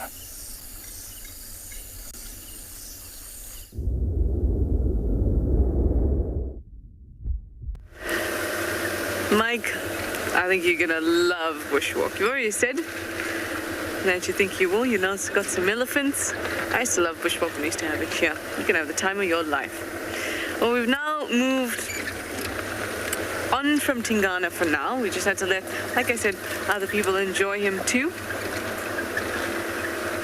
He's still taking his time, slow movements, and he's still in Djuma, just in the north between Buffelshoekatlan and the Firebreak. So now I'm on Gallagher shortcut, heading to the south. There were some elephants around this area, so I want to catch up with them. But I have told the other stations that if there is a space again, can we please join? So I look forward to seeing Tingana later tonight or later this evening. Again, that was just fantastic to watch him. Fantastic. I've been...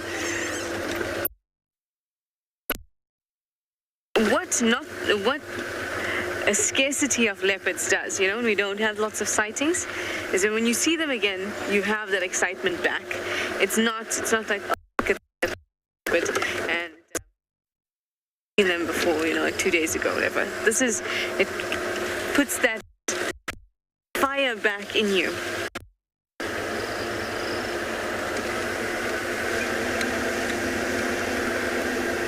That's why I'm so happy that you all got to know that you've been asking about him. You could see for yourself. He looks excellent. He really, really does.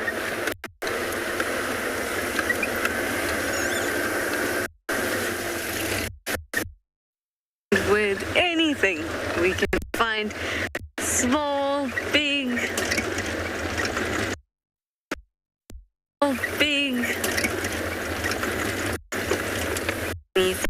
perhaps we'll go go check out. First, we'll go to Gallagher Pan and have a look there. If there's anything interesting going on. Then maybe Treehouse Dam, swing past in the area. Take it easy. I think it's a plan. Anyway, speaking of plans, let me send you over to Steve and see how he's feeling this afternoon. What he thinks will be.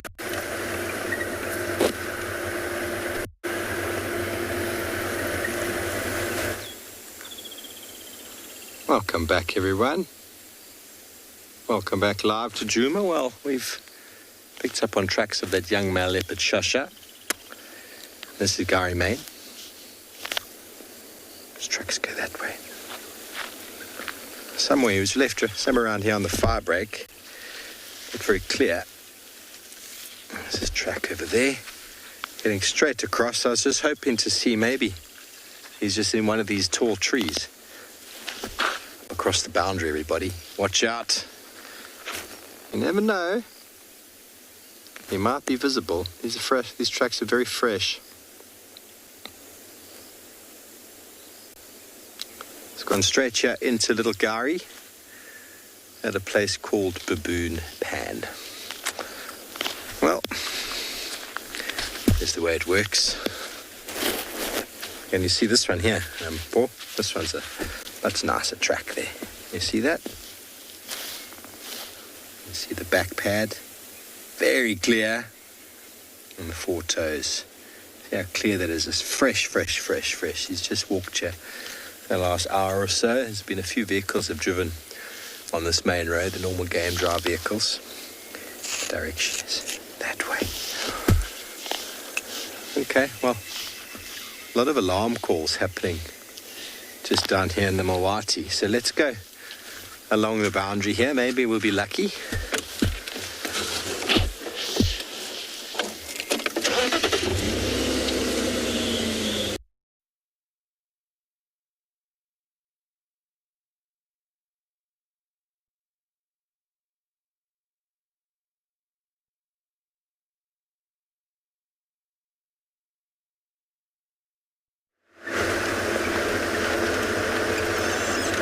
Sorry guys, I'm sure Steve will be back in no time. Don't worry, the lions haven't got him. I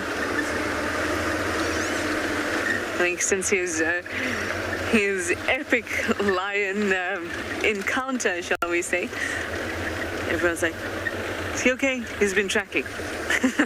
But he'll be fine. He'll be back in no time. Let's have a nice look here.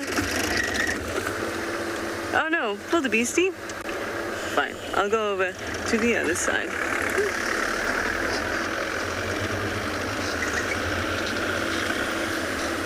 Hello, beastie. Don't you guys splendid?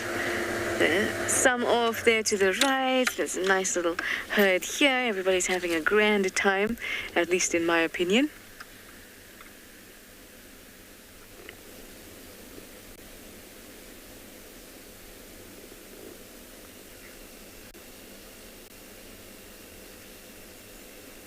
I thought I just heard some vervet monkeys alarming. I'm just going to be quiet. Let's enjoy the scenery. So I want to listen out for some alarm calls.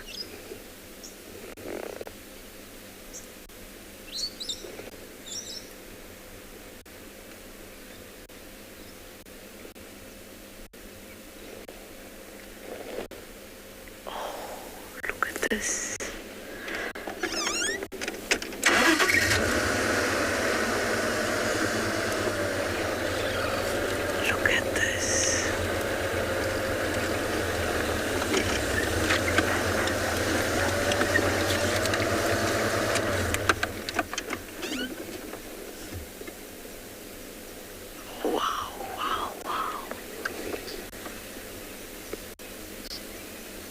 There's nothing I can say that can compete with his size.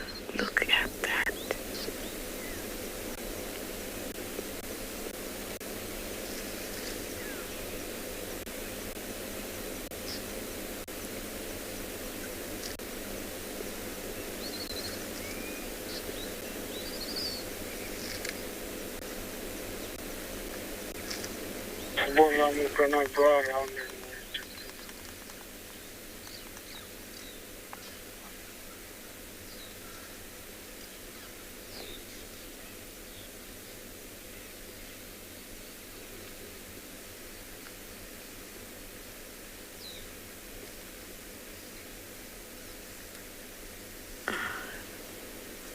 Speechless.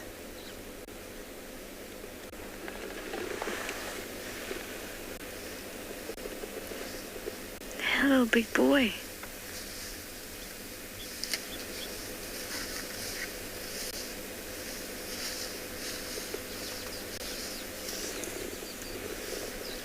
He's right behind the... Hello, I know. You see us, you're not sure what we are. We're the one thing altogether that could possibly compete with his size. No, only just a fraction of his size. He's actually quite a gentleman.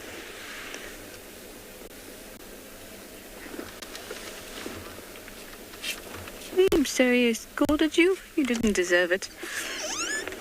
I promised you it was a soft one. Anyway, let me send you over to Ngala with the bird. I'm going to catch up with our bull.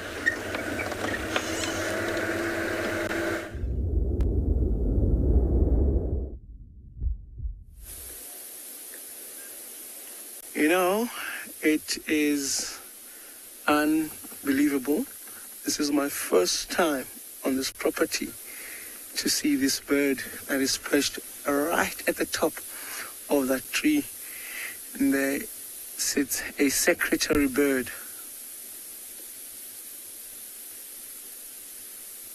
That is a beautiful bird with a little crest behind the head, red around the eye, a little bit of yellow towards the edge of the beak, and the black just behind it. And I think right now with the sunlight shining on it, just makes it even more. You can easily see that long crest behind the head there now that it's looking down.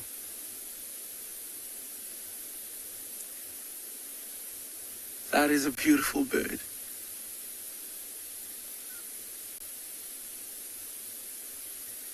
You know, quite surprisingly, these guys have also just entered the red data list of endangered species. For now, they're still vulnerable. So, we're quite fortunate to actually be seeing one.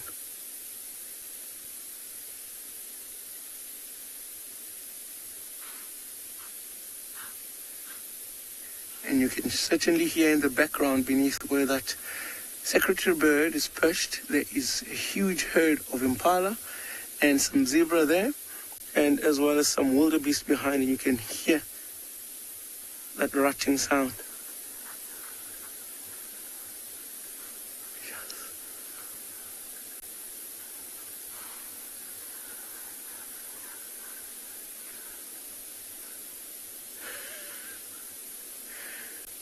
It is unbelievable, the sound that comes out of these impalas. And if you, for the first time in the bush, and you just stranded out here at night and you hear that sound, you might actually think that there is a very ferocious animal that is lurking behind the bush.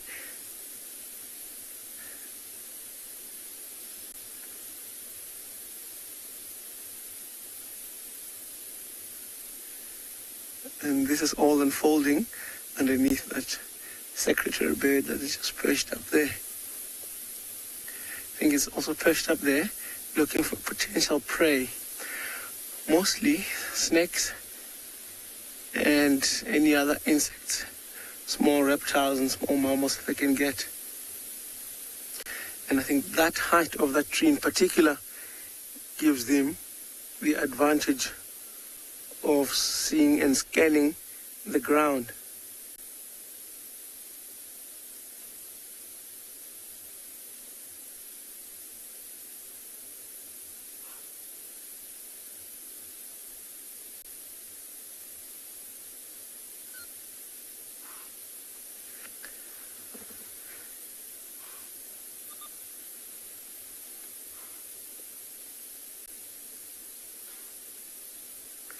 You can hear the impala still going, eh?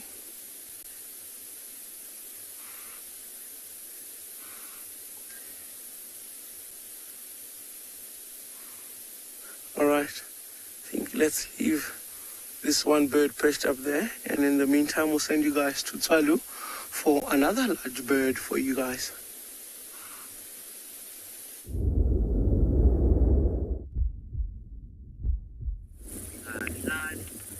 Welcome to Tswalu again. We have a Kori busted. Just gonna try reverse and reposition. It's moving about, foraging. One of the bigger birds that we get around here. Let's see if we can get a better view from here.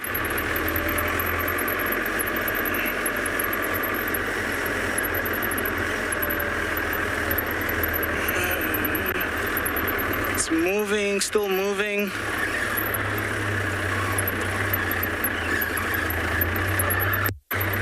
It's actually known as a royal bird in Botswana, and it's also on the Botswana notes. That's their currency, the pula. You find this bird on it. It's quite a majestic bird, the heaviest flying bird also. Just trying to reposition here. Every time we go back, it goes behind the bush. We go forward, it goes the opposite. It's almost like it knows that we're looking for it.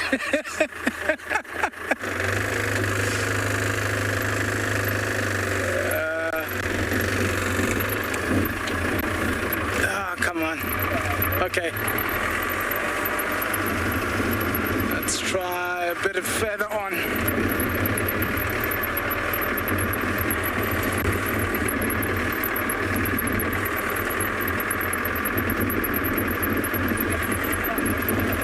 Yeah, now it's going into the distance. I think we're gonna lose it. We can...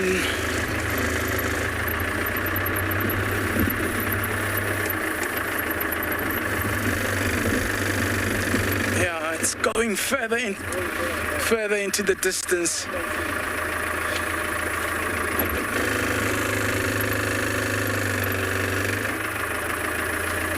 Now I've lost it, BK.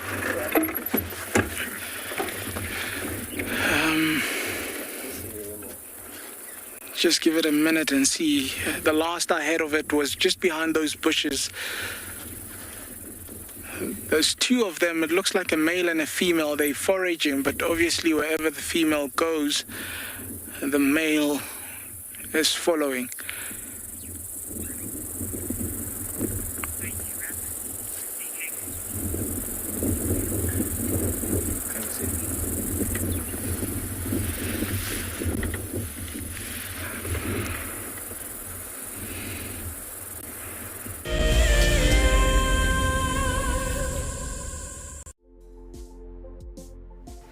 On the 27th of April, Wild Earth will be turning 14 years old, and we wouldn't be here if it wasn't for all of you. And to celebrate, we will be finishing the beautiful book that we started last year that looks at the history so far. But we do need you to be part of it. Please submit your most memorable sighting, or what Wild Earth means to you, or even just your name and a comment to be included inside the book.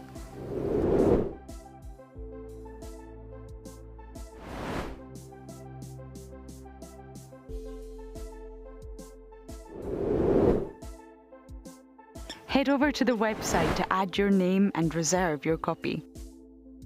We are offering a 20% discount on all books bought before the end of March. And a big thank you to all of you who have contributed to the book so far. It's the month of March and Wild Earth is offering you the chance to win a brand new prize.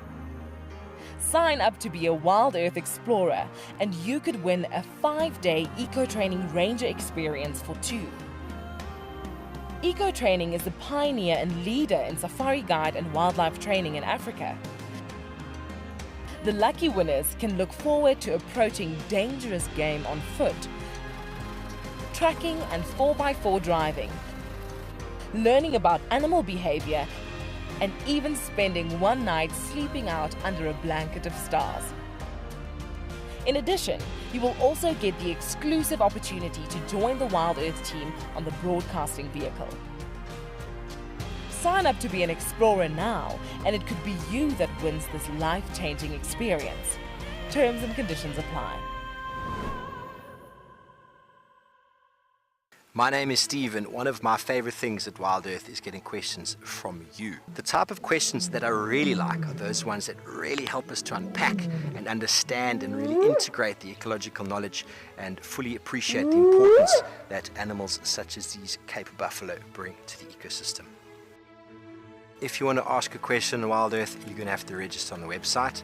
But once registered, just head on over to the live safari page and enter your question under the live feed.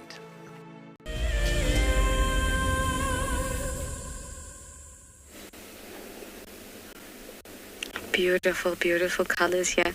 We've been following our bull, but now he's gone past us to the bush braai site because he felt like maybe it smelled a little bit like braai. We're just enjoying these really amazing rays of sunshine that is falling on us at the moment. It's just making the tops of all the grasses illuminate. It's just stunning, stunning, stunning. It's so soft. It's that winter type of sun. Look at that. Look at the tops of the grass.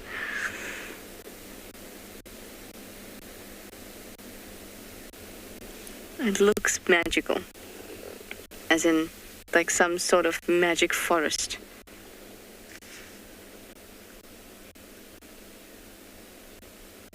Hi, Jackson. You'd like to know what the best part about being a safari guide is? It's quite simply, it's spending time with animals. It's not, like, you know, a particular activity or anything like that. It's just spending time with animals. When I was a child, that's all I wanted to do.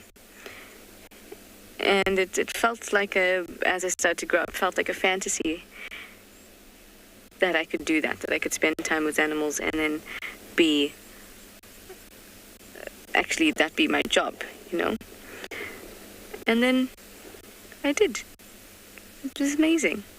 So I love that. I sometimes think if I had to go back 20 years and tell my younger self, yeah, you actually will be able to spend this time with the animals and you'll be able to share it with a whole lot of people, I think she would probably cry. And wouldn't believe me.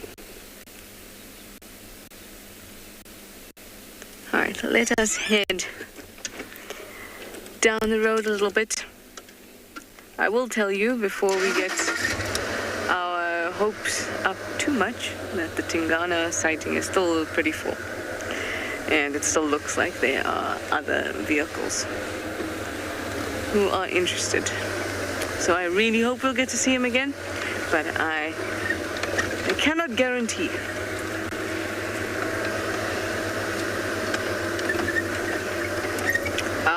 That magic is just slipping away now. But does it ever truly slip away? No, it doesn't. But that magical look is just slipping away.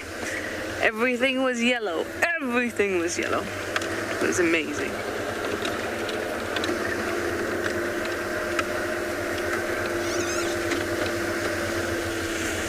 So pretty. I'll enjoy it for all of you. Deal? All right, let me send you over to Roel.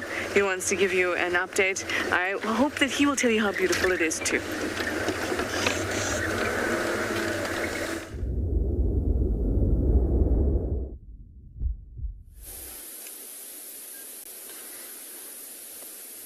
You can see you still have the zebra there. And the impalas as well. It's interesting what's been happening. Look at that, when the zebra uses the tail, you could see the dust coming off. I think that's the one that was rolling there. And down there we have got that one wildebeest that has been making that noise earlier on, and you can see where he's sitting down there. He's just resting. I think it's been rather a long day. I don't really see a lot of wildebeest where we are. And it's just that I think there might be just him in this place. But I do know that even if it's him, it also means that this is his territory. So what the bulls have adapted to doing in this part of the region is to establish a territory where there's nice open areas like this, where they can sleep at night, and there's plenty of grass in the territory, and that territory must be relatively close to water, and there is a dam nearby. And then the females and the young move according to where there is the best of those. So if in his territory he runs out of food or he runs out of water, the females will move on to find a place where there is water, and that leaves him behind in his territory. This would also explain why when you are out in the parks or anywhere else, you'd sometimes find one wildebeest on his own. So he's in his territory, and the females have moved to a place where they'll find water or food or what they're trying to find in his territory. And all he does is sit and wait and hope that the females will come back. If you look in these horns, you'll see there's a bird that's perched there in between there. I'm thinking that could be one of the oxpeckers looking to grab the last few ticks before the sun goes down. You can see how magical that sunlight is, that golden color that is coming onto them before the sun goes down.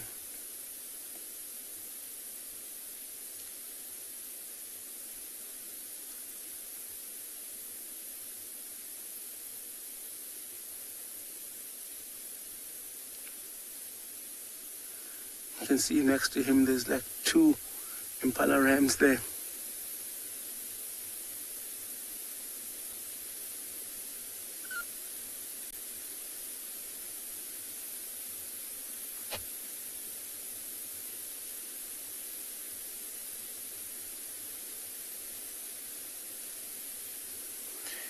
I think the color right now is extraordinary.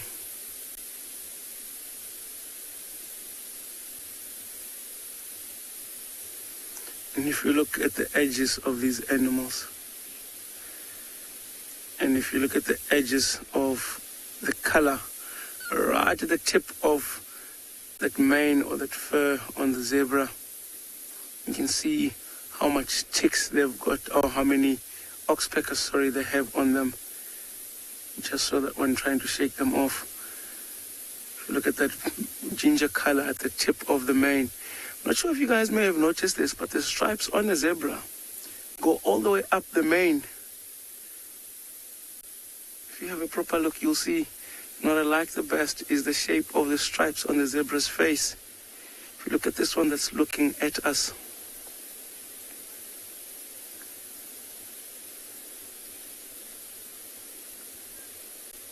it's incredible. All right. I think we'll send you guys over to Mike for now, and then we'll spend a little more time here and enjoy this.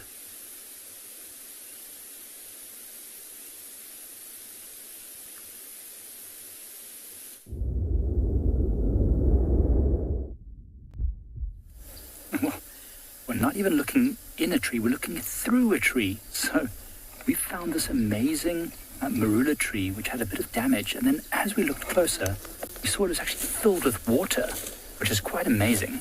Now, this marula tree has been hammered by elephants in the past. You can see there's actually all the bark has been stripped off, and what's probably happened here is that some damage happened when an elephant was feeding on it, and doing that meant that it was now able to be attacked by things like fungus and insects and other creatures, and so in doing so it's created this hollow inside there. Now, it's not only collecting points for water, we also saw there was some squirrels living in here. So it's actually probably one of the places they might have actually kept their nuts and seeds as a larder. It's now filled up with water, which they might well be able to drink. So it's almost like a little self-contained unit. They've got water, they've got food, they've got home and shelter. It's pretty amazing. But you can see the whole area here is absolutely littered with the remnants of elephants feeding on it. Now, this is not fresh, and certainly you can see all around by my feet here the leftovers of this elephant having fed on. They don't want the bark itself. What they want is the cambium layer. So here's actually one just over here which has been chewed up a little bit, just over here. So this is what the elephants are actually after.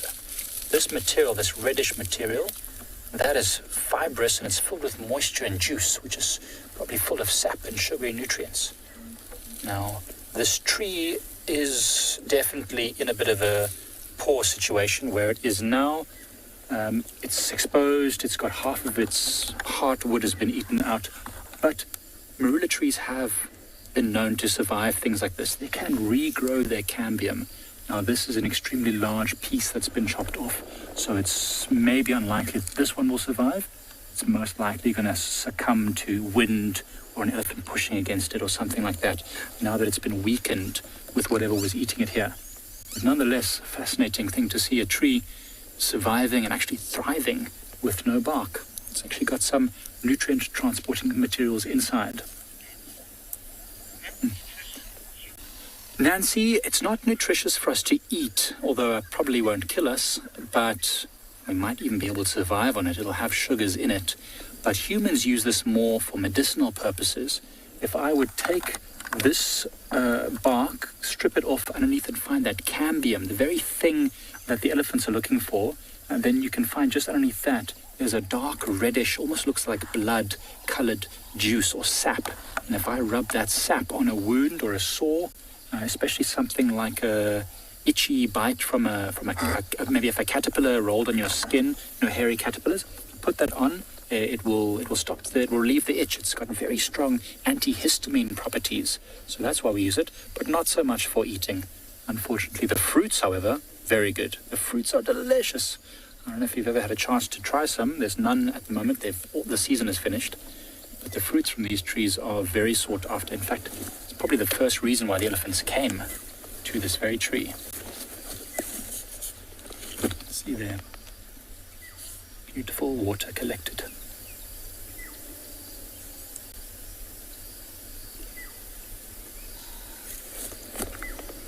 Oh, there's actually a hairy caterpillar right there. Look.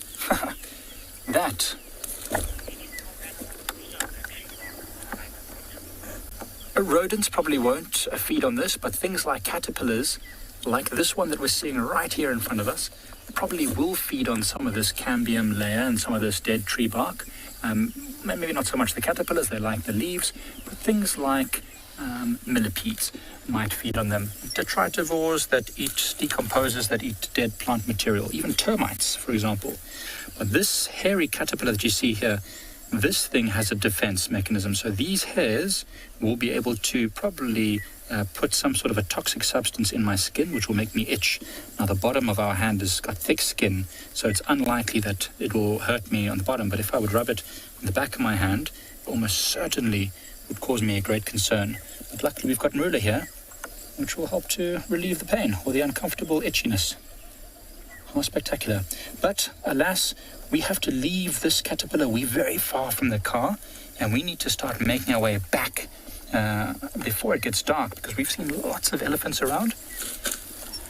And this poor little caterpillar is also looking for a place for shelter, perhaps even in this hollow tree. Hopefully, he will be able to survive the night, finding himself a nice little shelter. In the meantime, we'll send you over to Ngala, who's enjoying a gorgeous sunset.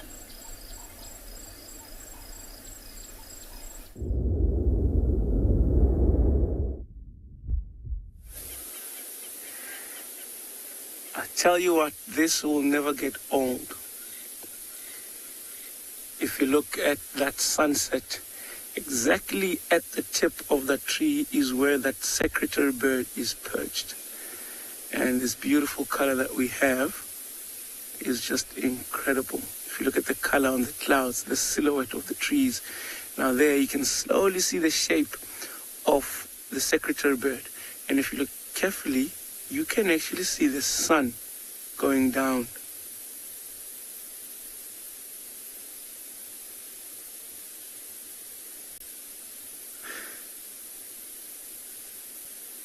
Guys, this is just amazing.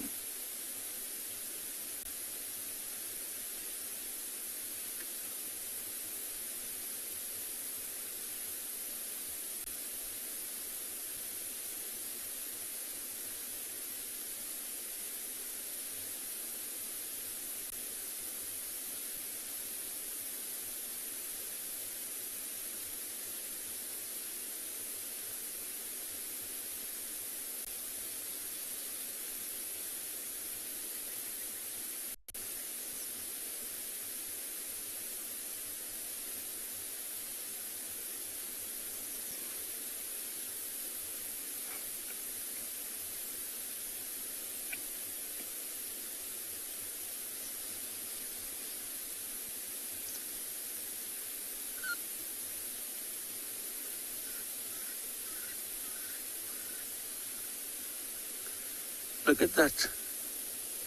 How beautiful actually is that color when it hits on the zebra's skin.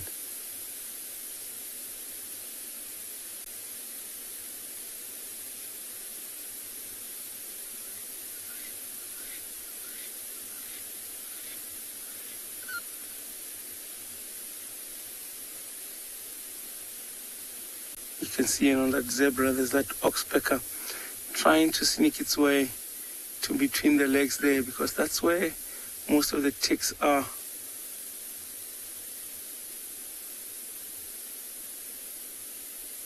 You can see the other one underneath, and the one trying to get into the ear, and just the one there by the throat.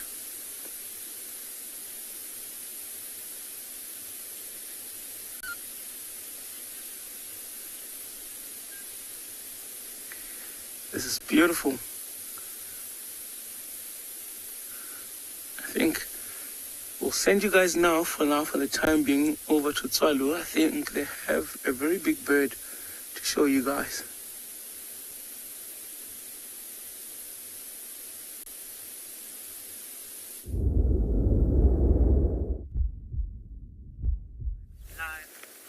Still on big birds, what we have here is a common ostrich, the male common ostrich, walking, not foraging as much.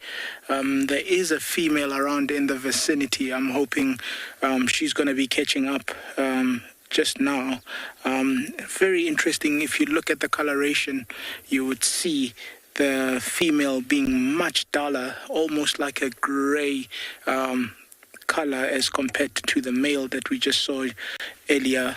BK is heading right to him there, being much dark and black and having the wing tips being white.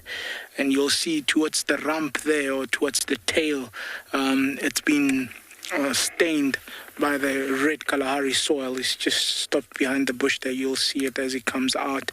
There you see the rich red that has been stained from the soil. Almost a 2-meter tall bird that we're looking at. It's quite in a distance right now. When we first found these two, we thought there was a possibility of them nesting somewhere there. The female was lying flat, but it doesn't look like it. They're moving on, going away from where we thought the nest could be.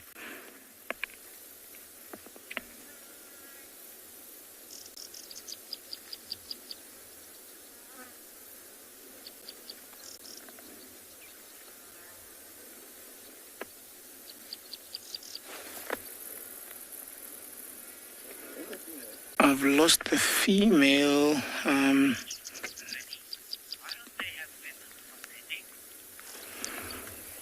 Vinny, why they don't have feathers on their necks? If you look at the way the animal is being built, the neck actually has smaller feathers than what you would actually see, and they're not growing as big because they have to go down to forage, so those feathers would get stuck in the grasses, in the bushes, and so on as they forage. There's the female trying to catch up. Look at how quick those feet move.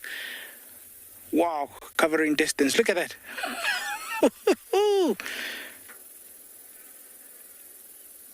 Now you know why they're so quick. Very tall legs, compensating for having no flight, so that they can get away from predators. I've actually seen cheetah try chase them. It's quite an interesting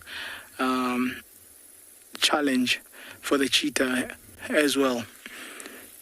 Gives them a run for their money.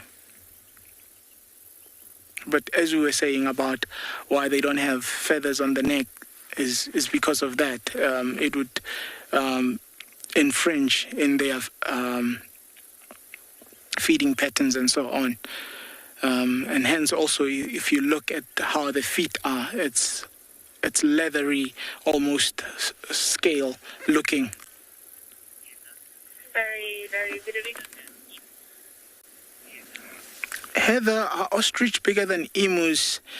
Indeed, they are. Emus would be almost 2/3 of the size of a common ostrich. So you're looking at about 1.5 meters in length, whereas the ostrich is almost 2 meters, or on average 2 meters from toe to top of the head. So yes, emus would be much smaller than your common ostrich. And also, again, emus not being really a species that you get, an African species. So yeah, good comparison though, because they would be animals or birds that get the same niche but at different geographical positions. So from here we're going to be heading onto a watering hole. We're going to try see what we can get, as the sun would be also starting to go a little bit down. Hopefully something is coming to drink there, and over to another very beautiful location in Africa.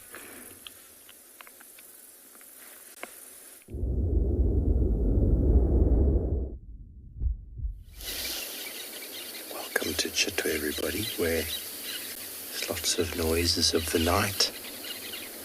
So I'm going to just be quiet for a moment. Allow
Our lives are dictated by alarm clocks, traffic jams, constant multitasking, and countless distractions. The wilderness is where many of us feel the most human. On a bushwalk, we become part of the natural landscape. As you step off the vehicle, everything comes alive.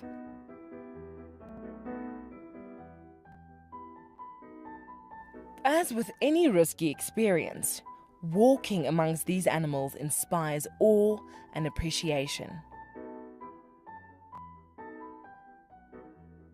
Now, it's your turn to go on a bushwalk. Join us from Pride Lands as we slow down our thoughts, put aside our distractions, and reconnect with a place that first taught us how to be human. For all of you Wild Earth explorers who bought plaques, today is the day that you will make your very first safari on our vehicle. Because we are quite remote here in the bush, they have taken some time to arrive, but I am happy to say they are here and they look great. Marcel has spent the day attaching them. Let's take a look. Before we mount these nameplates, we just give a light dusting of green paint. This is to better match them to the color of the vehicles and also to decrease the reflectivity of the metal and thereby staying sensitive towards the animals. Bumbo crew, hopefully Dan Black, Liesel Apgar, and Alicia George. Well, it's time for me to get ready to take you all on a safari. Let's go.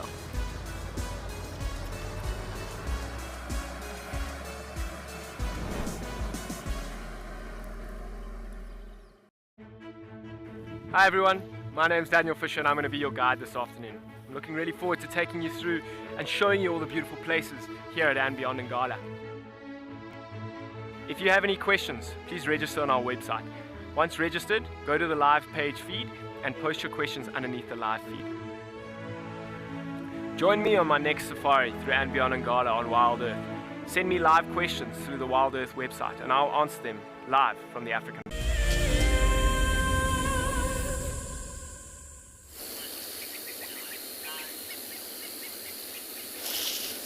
Welcome back live to Chitwa, where it is just too gorgeous to go anywhere else. Now, another reason for us sitting here is the Ngoma Pride is somewhere nearby. Some tracks we had a little while ago. No one found them this morning, but they're between the block here.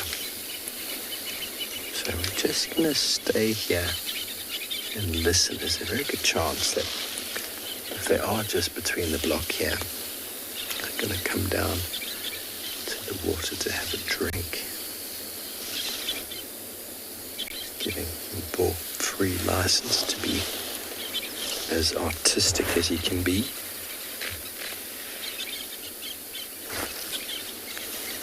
Splendid images here this afternoon.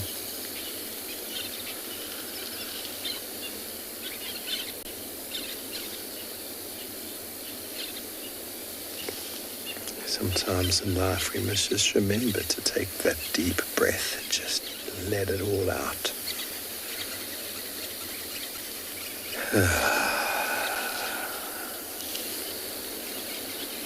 All those little things that just hold on to us really aren't that important.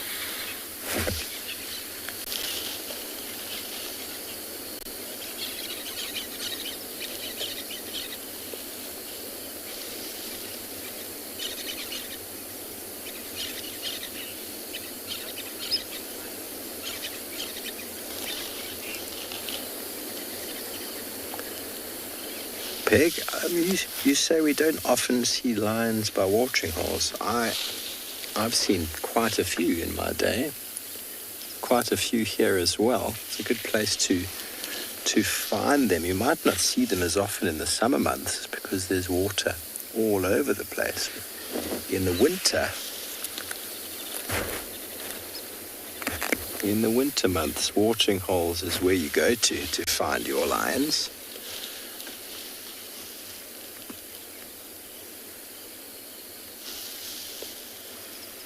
They obviously go there for the purposes of drinking, but then also the fact that many of their prey come down to drink. It's a nice place to lie up in ambush. We track them to and from water all the time. We might not always find them there, but they definitely do visit them regularly. And we're hoping tonight is going to be one of those nights. It's been way too long since I've seen the Nkuhumu Pride.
A couple of Shangaan voices there from the housekeepers on the other side doing some cleaning. Landi, you know if the hippos will stay in Chitwa as long as there's water? Yes, of course, this is a prime sort of spot for them. I haven't seen Chitwa dry up. Obviously they come out at night to feed, but this is a prime bit of real estate. All the other watering holes I know of on Juma dry up in the winter. This year I don't foresee them drying up. Hippos demand or rely heavily on permanent water. And if a watering hole dries up, it's not that favourable for them.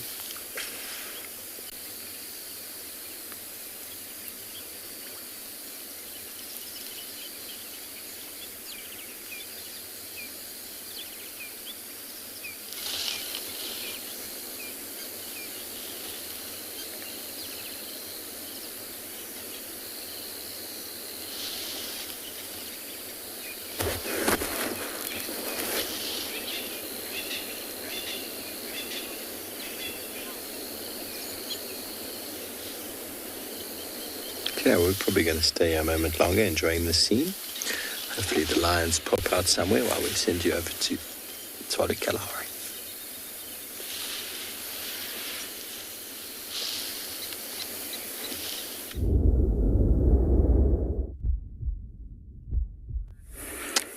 Look what we have here.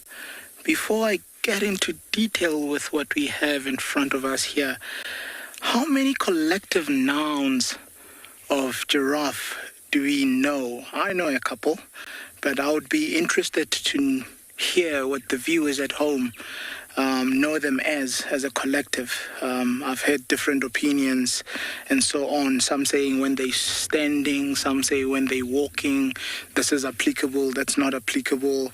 So it would be interesting for me to learn from the viewers and to get what the viewers know. There's also an oryx coming by also. So this is the watering hole I was telling you guys about.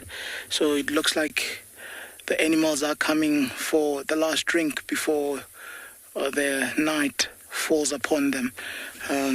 Very interesting. Look at that. BK, I'm going to ask you to go a little bit in on those ones, just spreading the legs there and starting to go down. Look at that.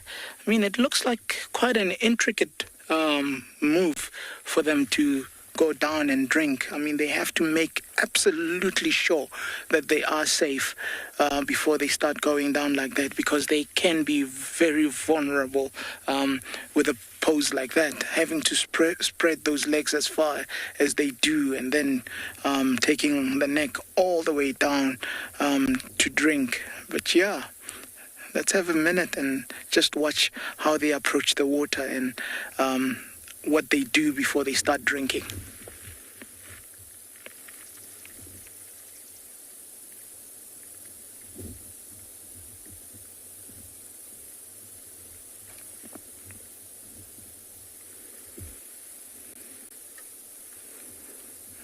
Look at that. I mean, it looks almost uncomfortable for them to even go to the depth of going down like that.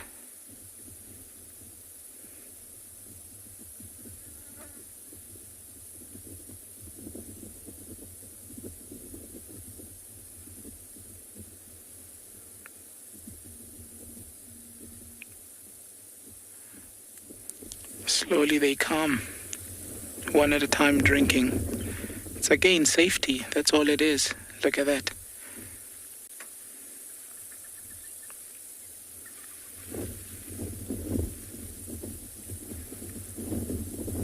And when they are unsure, they go halfway and come all the way back, and they'll start all over again. Have to be absolutely sure before they do it.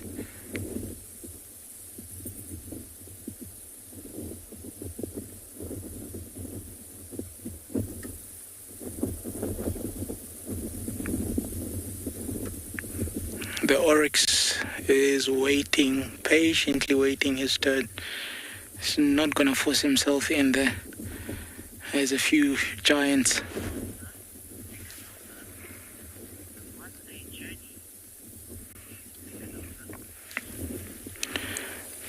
Thank you very much, Mikanova. A journey is the first collective noun that we're getting. I'm still waiting for others to hear what other viewers would say. There's actually a very small giraffe also there. BK, if you look to the left, yes, there we are.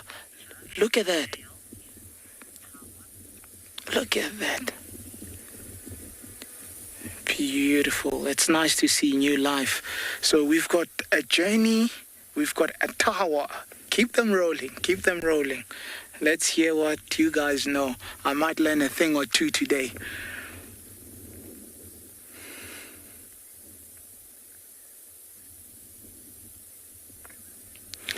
Interesting enough, now that we're viewing those young ones there, actually when giraffes are born, they're born at a height of just over a meter and a half, and they actually fall.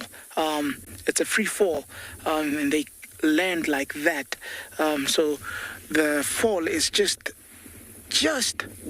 enough to make that snap or that jolt to cut the umbilical cord.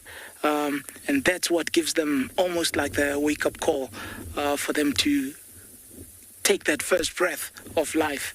And then they are in Africa, the wildest Africa. Still waiting for those collective nouns. Keep them rolling.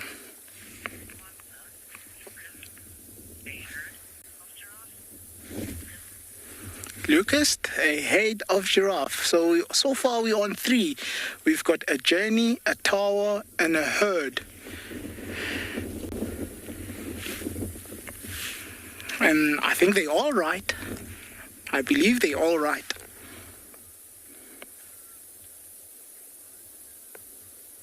So look at how they all taking turns drinking.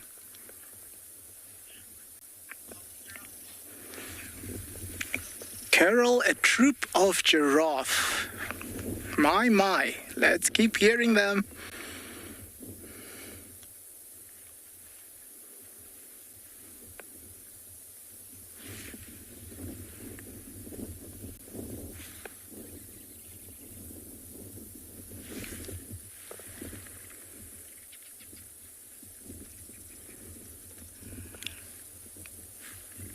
Beautiful sunlight also coming through now. Can almost see how the light is starting to change.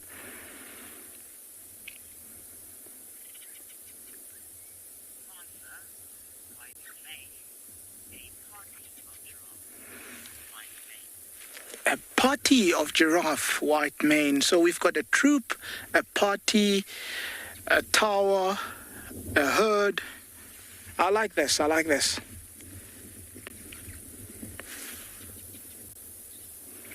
I'll tell you one that I know, and that took me a long time before I actually believed it. It's a kaleidoscope of giraffe. That took me a while to actually believe it, but then I went into detail trying to figure out why they would call it a kaleidoscope, and it makes sense. I mean, kaleidoscope refers to color, refers to beauty, refers to, and look at how elegant these animals are. So there's another one that I would add to the whole names or the collective nouns that we are coming with this afternoon.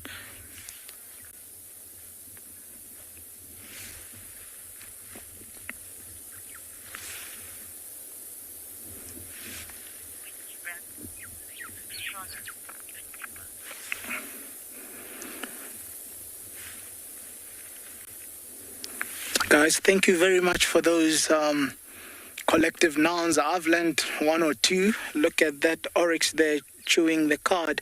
We're going to stick a little bit more longer here, but while we do that, I'm going to be sending you off to another very beautiful location in Africa.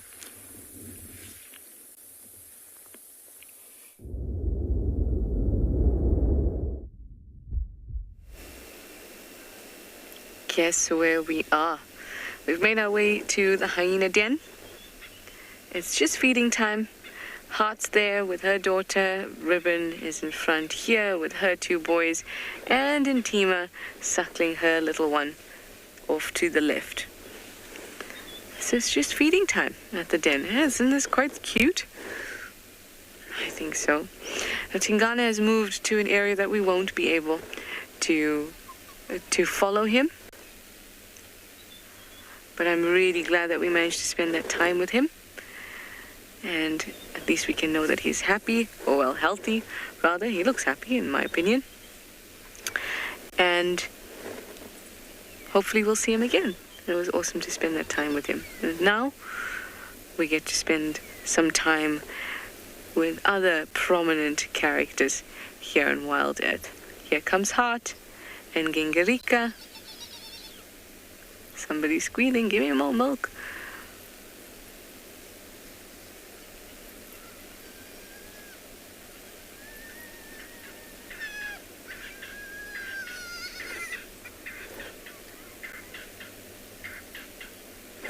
Look at her trying to still suckle from Heart.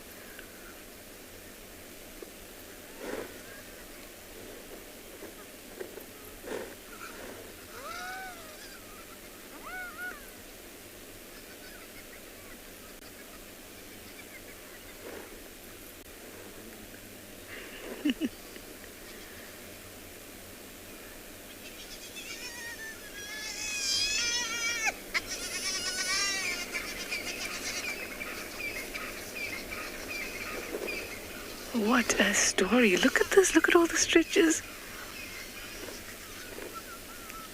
Look at them all together. It looks so lovely. What a tantrum.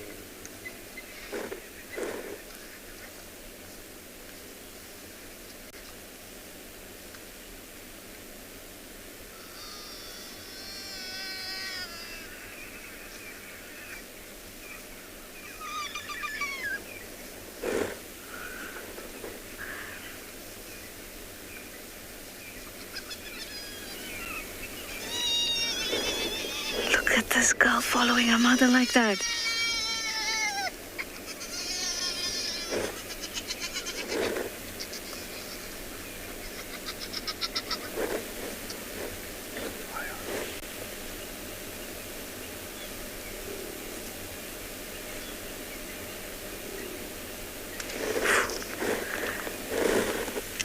She's growling behind us. We're losing a bit of light. So we're going to go into infrared so we can have a clearer view. Thank you, thank you. Off they go. At least we got to spend some time with them, right? That was really, really interesting. One's just sat down right behind us, and there's somebody underneath our cart. Thank you, Johan. Just had to chase there.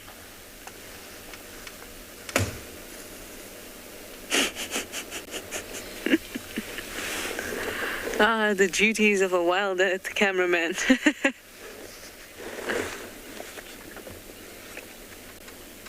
Vernon, you say the sounds are incredible. There's so many of them. They have numerous calls, over 20 different calls,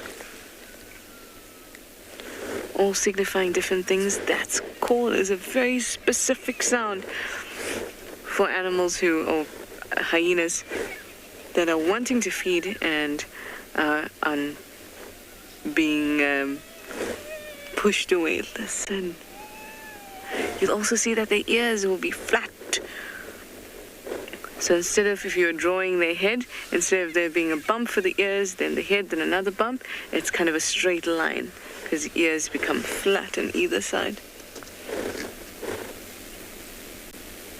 Hello, little. Oh, you're not fussy. No, you didn't fuss. Your mom stopped feeding you. You didn't fuss, did you?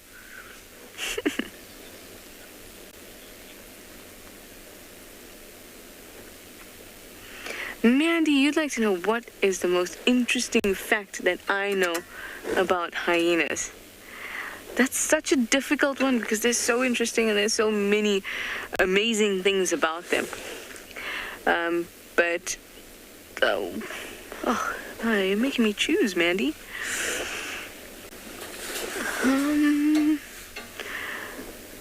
I think that there's a couple great things that come to mind. One is the percentage of their body weight that is dedicated to the heart. It's 1%. Whereas, for example, a lion is about 4.5 to 5%. 0.45 to 0.5%. So a hyena's heart to body ratio is double that of a lion. I think that's amazing, and that speaks to their stamina, their ability to keep on going. So does their nostrils. They have very, very large nostrils, and that makes sense. Large nostrils so you can breathe better, and a large heart to pump that blood.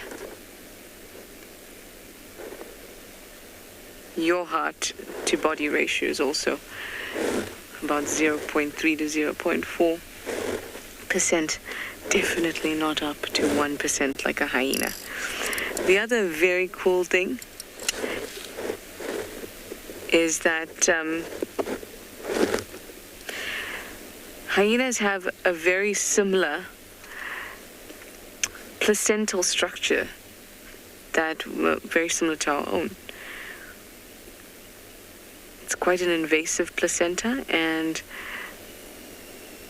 when I say invasive, it means that a lot of the blood and chemicals that are shared between mum and fetus, there's very few barriers between it.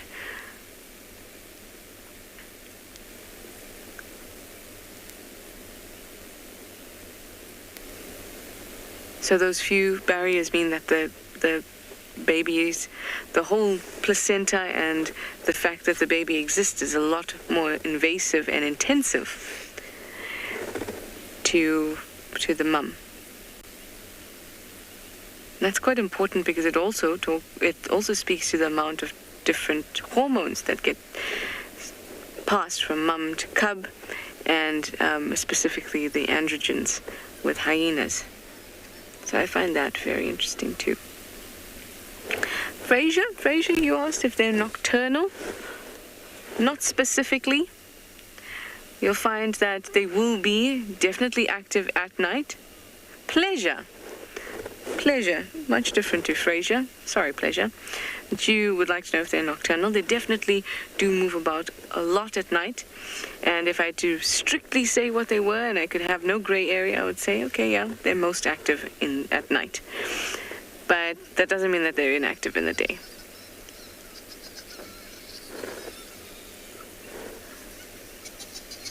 You've seen in the mornings we come here, they're active.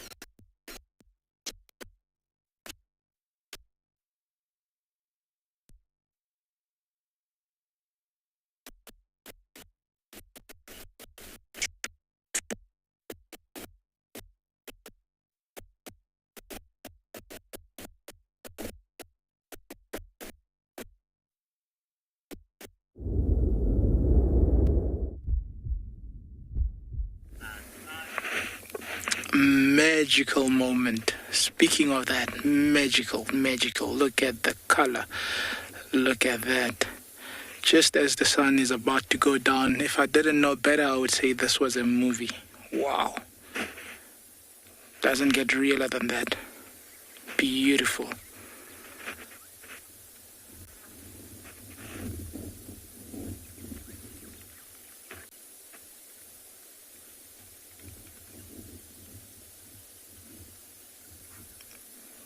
Wow. Epic moment.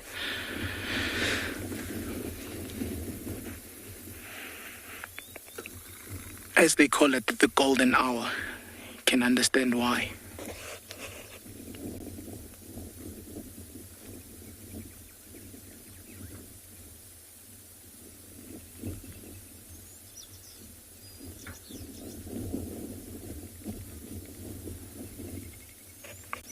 Look at the dust also coming through. Wow.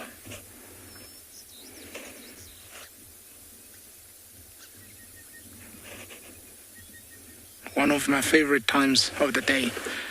This time where the sun is just about to go down, and early morning when the sun is just coming up. Those are the best times. Listen to the sounds. There's a canoe calling in the distance.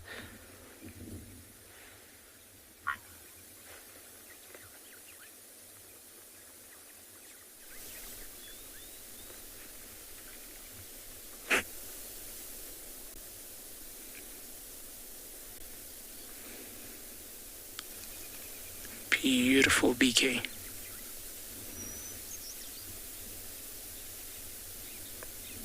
Look at that movement. It's like a beauty contest. All left, all right. All in sync.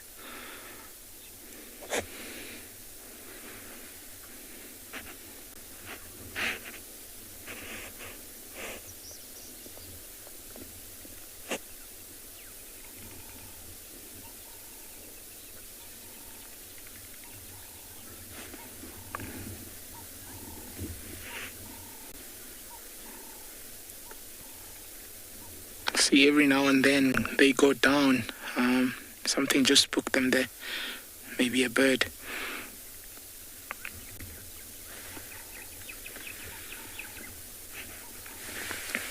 I think it was a bird that spooked them there. Just came flying by very quickly.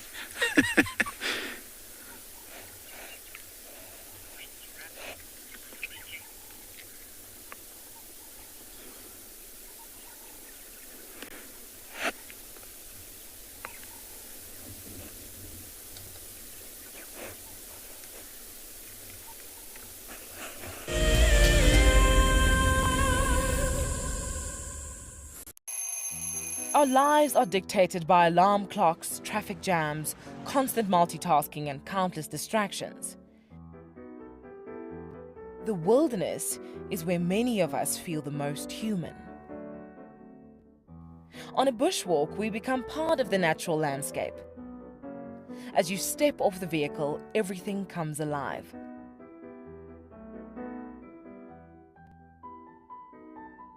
As with any risky experience, walking amongst these animals inspires awe and appreciation. Now, it's your turn to go on a bushwalk. Join us from Pride Lands as we slow down our thoughts, put aside our distractions, and reconnect with a place that first taught us how to be human. Staying one step ahead is the key to survival out in the African wild. And now you can stay in front of the pack with a Wild Earth weekly newsletter. Sign up to be a Wild Earth explorer and you will get exclusive behind-the-scenes stories about your favorite guides and camera operators. Information about our upcoming plans and projects will be delivered to your inbox every week before anyone else. And you can hone your guiding skills by taking part in our Identify Me nature quizzes. Wild Earth Explorers, it's in your nature. Hello, I'm Marna, your Wild Earth Safari Guide from and beyond Gala. What I really like about connecting with Wild Earth viewers is that we get to speak to viewers instantly and I get to show you this beautiful property. If you want to ask me a question, register on the Wild Earth website. Simply head over to the live safari page and you can submit your questions there. Join me or one of the other guides twice a day on Wild Earth.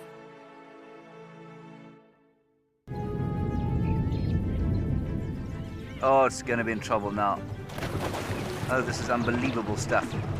Here comes a hippo in too. Go, Impala. There's a hippo coming in. I can't believe what we're seeing here. This is what we normally see in East Africa. It's all over. Hippo leaping at the crocodile now.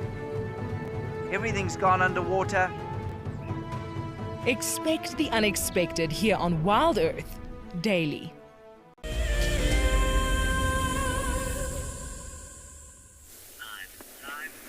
Still continuing on that beautiful moment. Look at that. I mean, the amount of color that comes through is just insane. Look at that.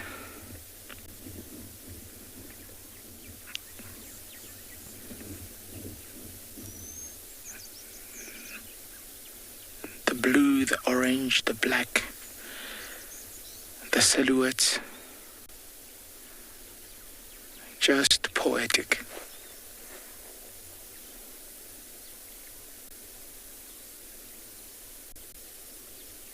Wow. It's like your eyes have to adjust just to take it all in.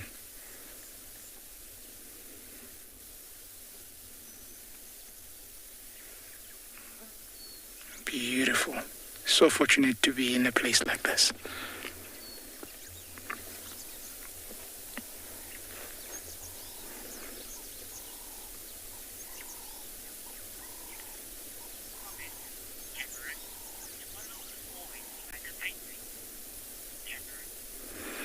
Cameron, you are right. Tswalu is always like a painting, and that's why I've always said in the kind of work that I do, I'm fortunate enough that I never have to paint my background.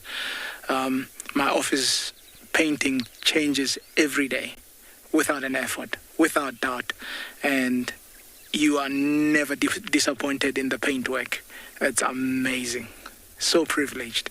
Pride myself in that, actually.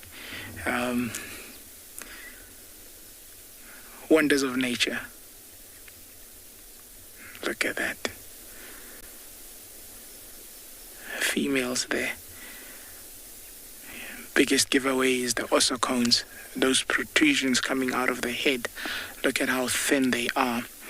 With tufts of hair on top. And that's how you can tell from a distance, or that kind of a distance, if it's male or female. The males would have those thicker ossicones that would, over time, go bald on top because of necking. When they swing those necks and start fighting and sparring, that's what picks their hair off or brushes their hair off their ossicones.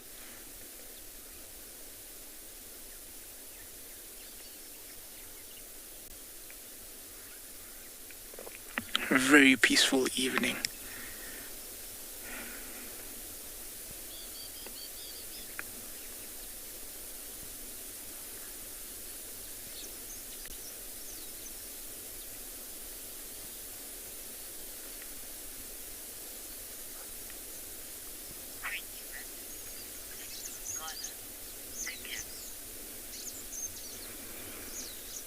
As these giraffes slowly start moving away from us, we will be sending you over to a very beautiful location in Africa.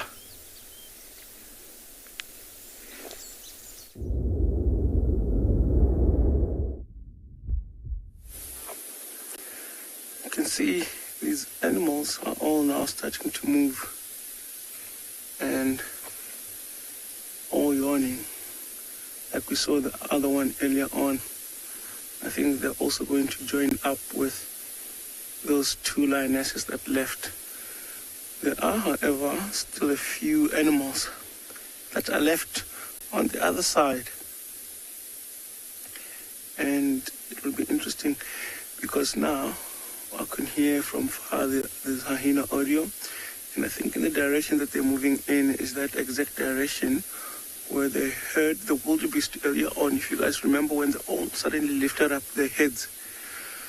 So they're moving in that direction. Regardless, there is that huge herd of impala and wildebeest and zebra that we saw with that beautiful sunset. And that is exactly in the same direction that these lions are moving in. Of course, they might change direction along the way. But for now, that's the direction that they're heading in. As you can see, these ones that are left behind here, our one in the back there looks like to be one of those young males. You can see the mane starting to show. In fact, both of them are young males.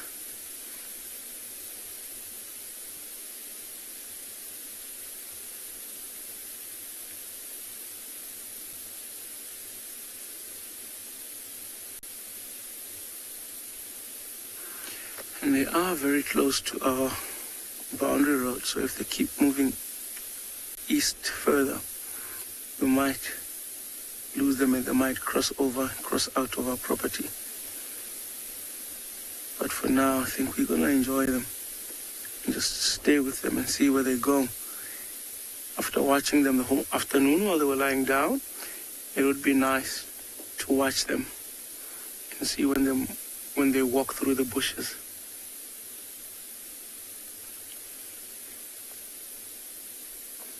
We'll see there's a third, and I think it's also a young male coming to join up with these two.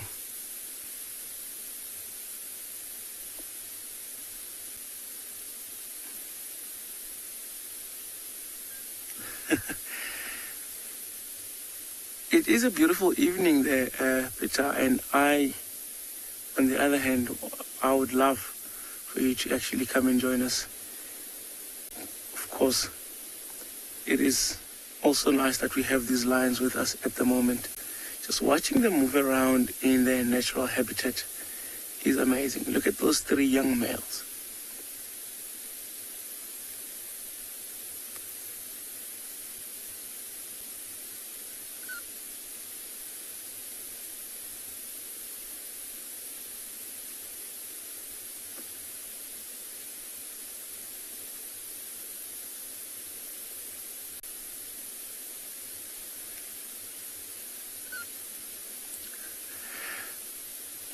Hey Samantha, you're asking why is it that these lions are yawning so much? They've been lying down the whole afternoon, and now they're starting to be active and get up, and they are ready to move about. So remember, lions are active at night and they rest during the whole day, hence they are nocturnal. So it's like when you wake up in the morning and you stretch, and then you yawn, and then you go out, and then you're a bit tipsy. And these lions are yawning, showing signs of them also getting up and being active, because they've been resting the whole day, and now they just want to stretch and yawn, and then get on the move.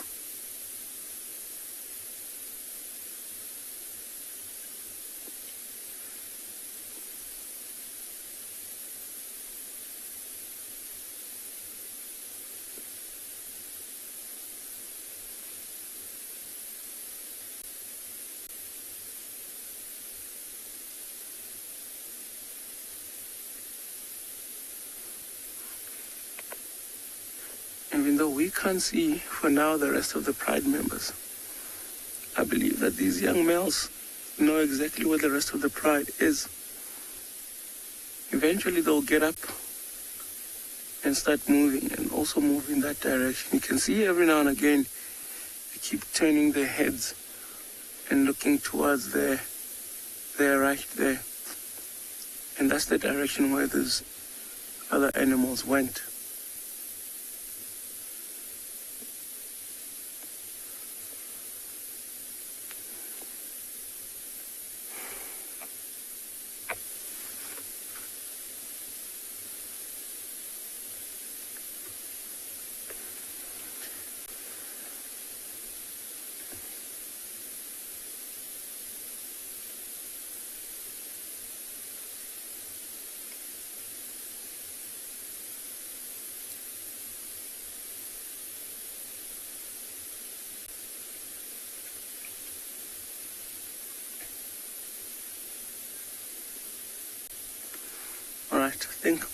Now these young males are still sitting here. We'll wait for a while, and in the meantime, I'll send you guys over to Tswalu.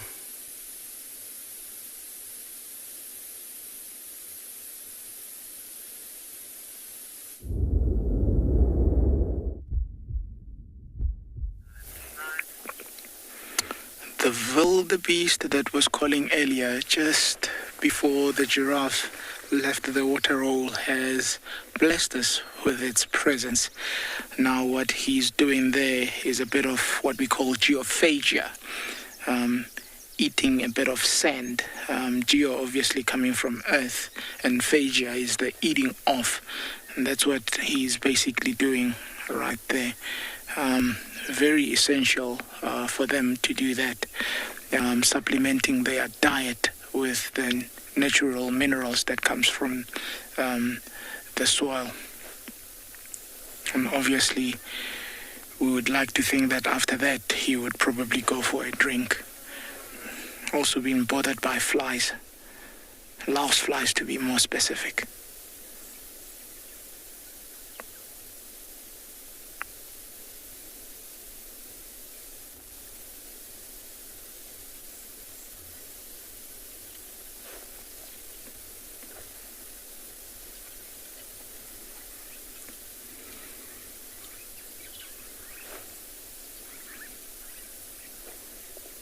It looks like actually it's a remnant of a salt lick where he is. So that's why the sound or the soil there would be.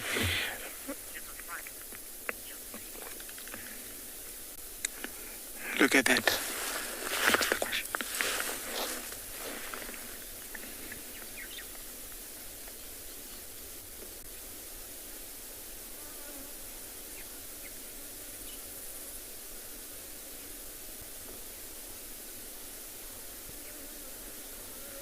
He's really digging deep in there.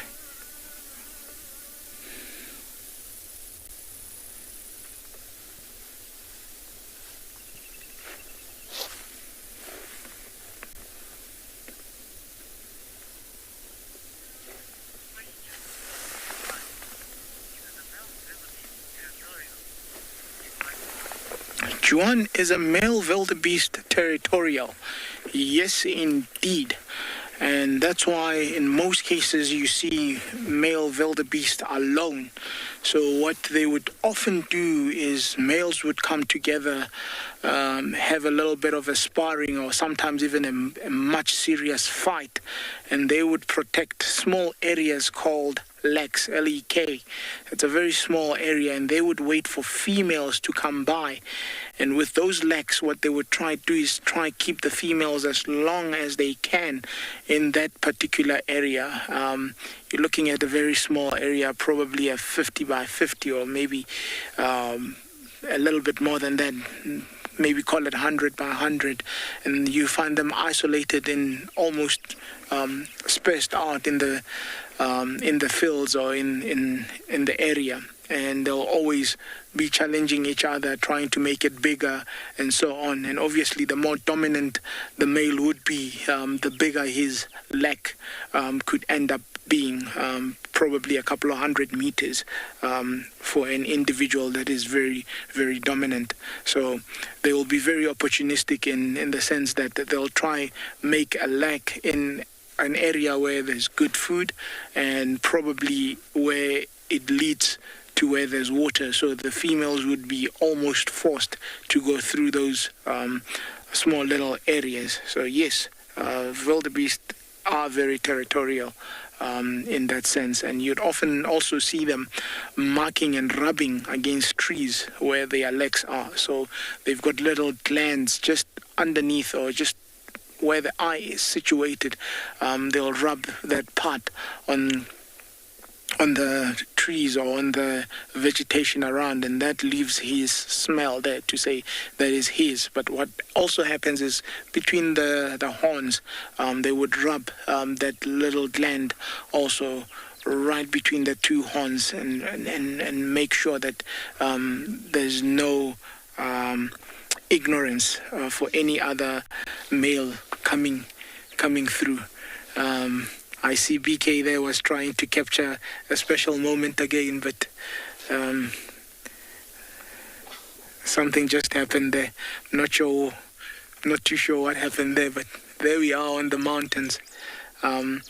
Just giving you a different perspective of where the sun had set to those mountains are behind us, by the way. So it's just to give you the two contrast colors of the horizon. So on the one end, that's the mountains there, and on the other end would be where the wildebeestes had gone. So we'll send you over to another very beautiful location.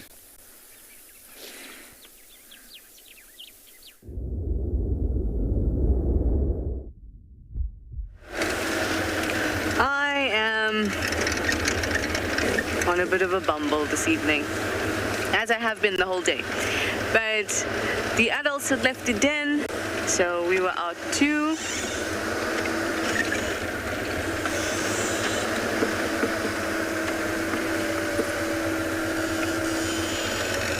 Let's see. So I'm gonna now see what's on Zoe's road. Let's just have a look onto this side.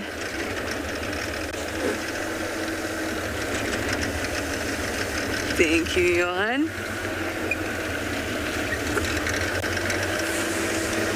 There we go. Well, Western quarantine, it's always a good bit, but last night when we were looking for Milwaukee on this road, I saw quite a few comedians and 2 bush babies. So I'm going to continue down on this road and see if they'll still be around. I mean, even if we find anything else exciting on this road, I'd be happy.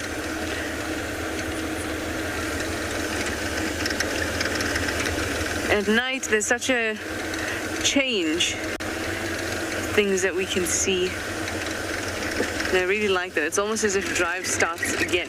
Safari starts again for that last hour. Like it's a different show.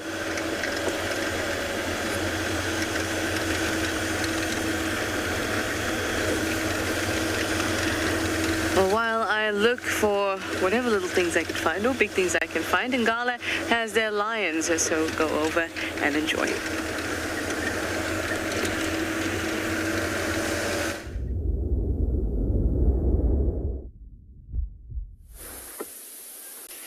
You can see these young males haven't moved. Well, the 3 that we were looking at earlier on have moved and followed on. And when we were about to turn around, and there's still a few more lions that are left here.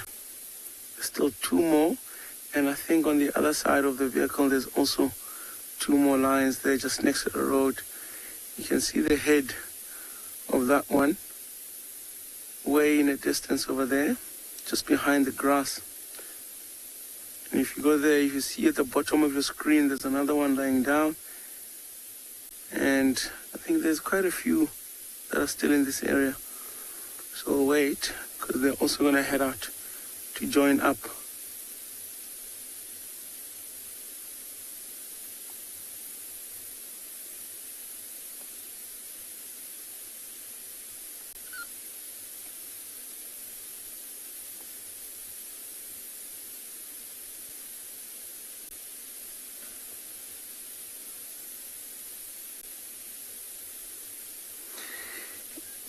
Ian, do male lions roar more than females do?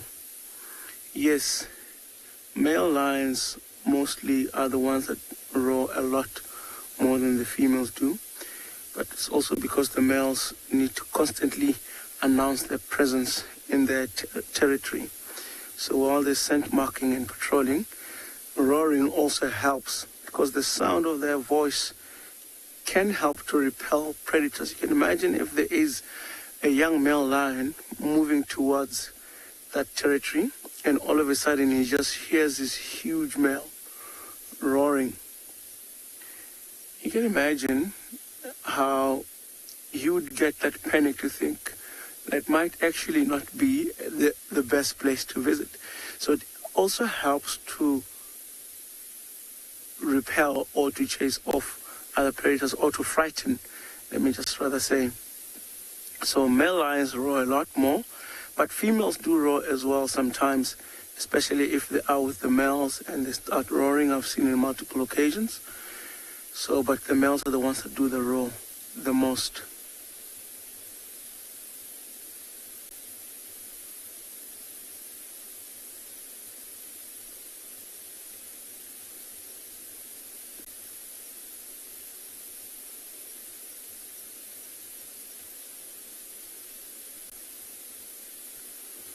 So we still at least have about 4 lions, if not more, that are still in this place.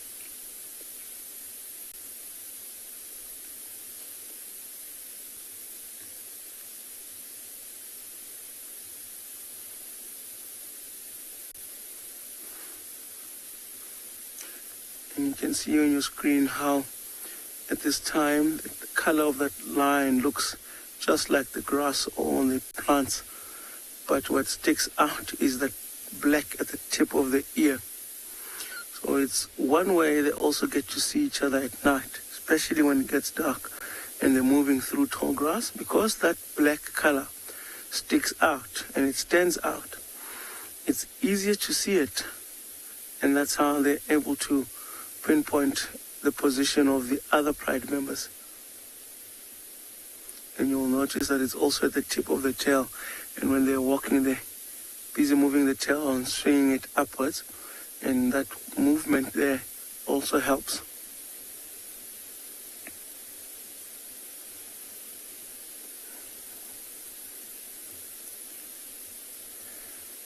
Heather, you're asking if it ever gets dangerous with lions being a guide. And I'll tell you 101% yes.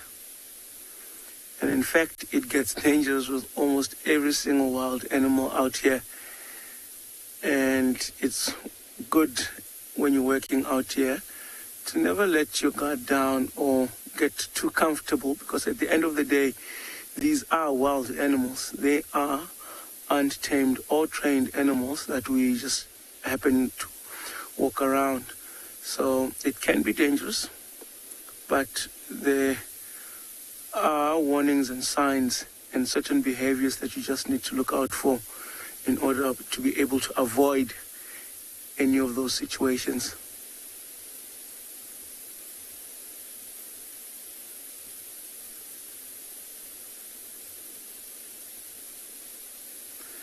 You can imagine when we and the trekkers go down on foot to track the lions, and we follow nothing but the tracks on the road, and these animals walk off the road and we trek and walk on the trail, or the trekkers do that. You just have to have your senses up and your awareness needs to be sharp, and it can be dangerous at times.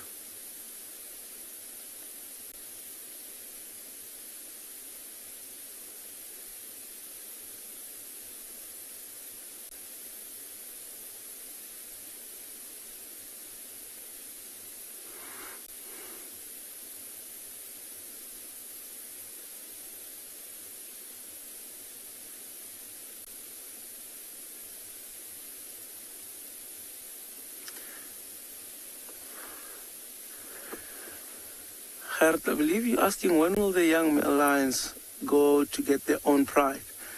So I'll say there is no guarantee to start with that these young males will have a pride of their own. And in fact, there is no guarantee that they will survive. So that will depend on how well they do together as a team once they get kicked out of the pride. Because when I look at them now, I'm thinking they're somewhere just around 2 years or heading towards 2.5, because the mane is just starting to come out. So if they get kicked out, and I think I've counted at least 5 or 6 of them, and they all live together, because now, since they were cubs, they've been playing together, and all they know is each other. And they have that strong bond of friendship and brothership between themselves. And when they leave, because they all get kicked out, they all stick together. And that actually improves their chances to survive. But remember that when they leave the pride's territory. Everywhere else that they will go is another lion's territory. And should that male find them there, he's going to do worse than what their own pride could have done. So in short, they have to keep hiding for so many years, at least 3 or 4 more years, before they can be strong enough or old enough to take over a territory. So along the way, they might lose 1 or 2 of these because they'll constantly keep getting into fights. So they might lose 1 or 2 of their brothers. Depending on the number of males there will be when they reach their prime, and if they survive through that nomadic stage, then and only then will they maybe attempt to take over a territory. And sometimes lions go through that nomadic stage and they even die without getting to that stage where they take over a territory.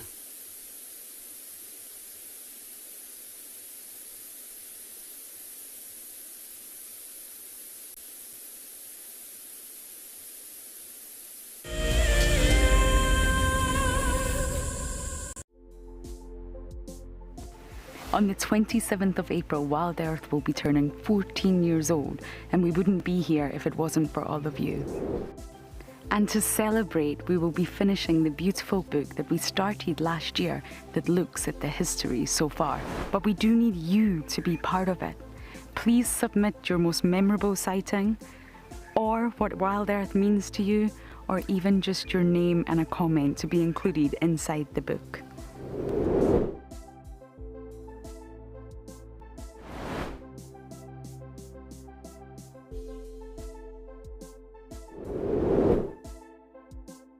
Head over to the website to add your name and reserve your copy. We are offering a 20% discount on all books bought before the end of March. And a big thank you to all of you who have contributed to the book so far. Wild Earth explorer Jenny recently joined Tristan as he broadcast live from Djuma. Awesome to kind of have a guest on board. I'm looking forward to this. This is Jenny. Hi everyone. And Jenny is the first of our Ticket to Dream holders. If you want to go on safari with a Wild Earth guide whilst honing your bush knowledge and of course featuring in one of our shows, then head over to our website. Literally being with Tristan on the vehicle today has been incredible. It has truly been a dream come true. Sign up to be a Wild Earth explorer and you could be making your first ever on-screen appearance. I would highly recommend being a part of the Explorer program and being able to be a part of an interactive live drive.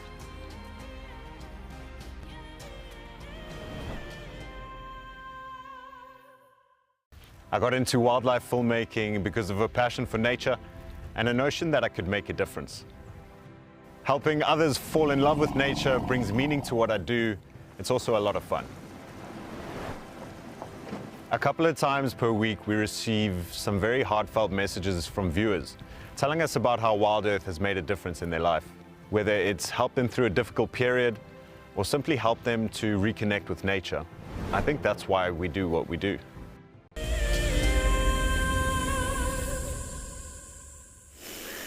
We have found one of our favorite creatures to see in the evenings.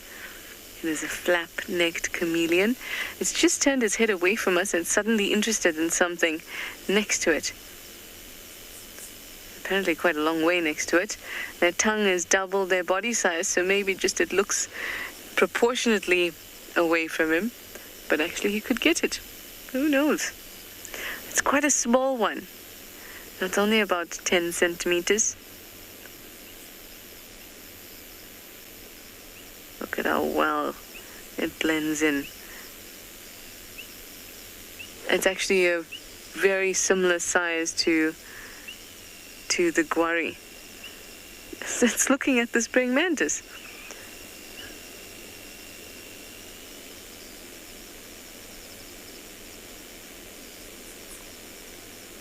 That is a while away from you, chameleon. Your tongue is not going to make that reach.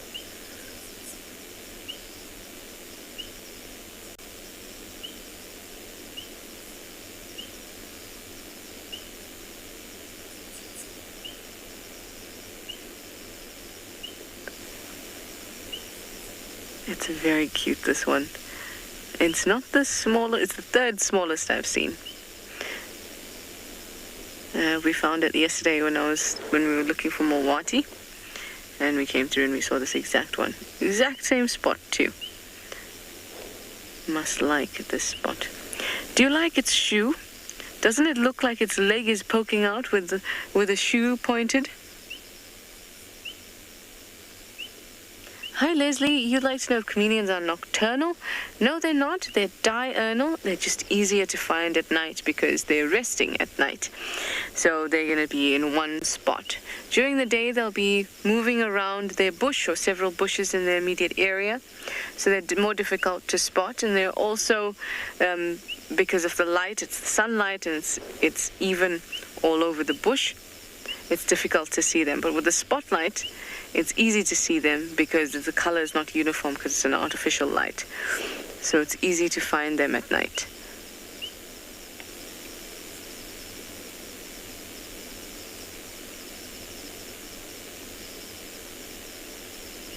But they'll forage during the day and go about their business. Being reptiles, it's very difficult. Not impossible by any stretch, but it's difficult to be a nocturnal reptile because you are regulating all your body's processes, all your metabolism, everything is regulated by your ambient temperature. And in the evenings it's cold. So it can be difficult. But like I said, not by any stretch impossible, just difficult for a reptile. For example, we see puff adders all the time in the evenings. Just depends. Oh, you want to move?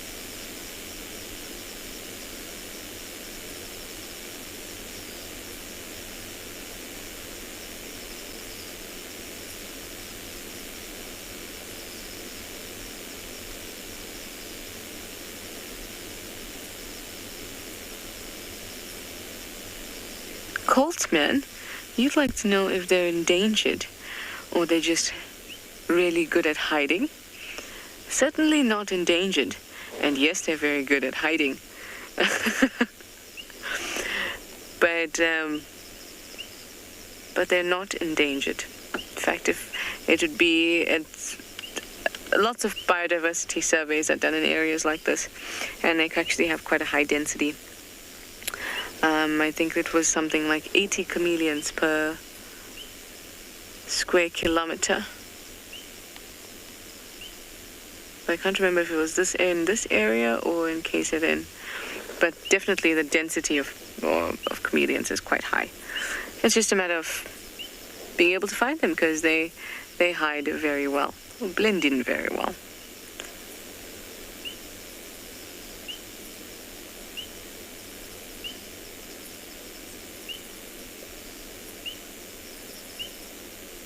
I think it's ambitious thought of going for that little mantid is slowly moving away.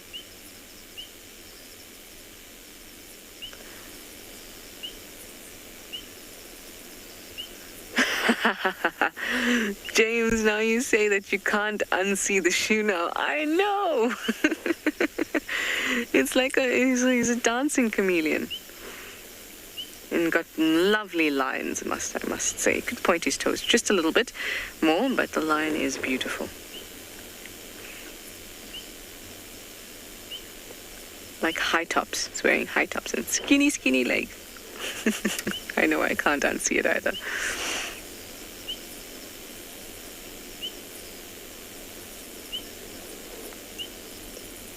Why, hello there.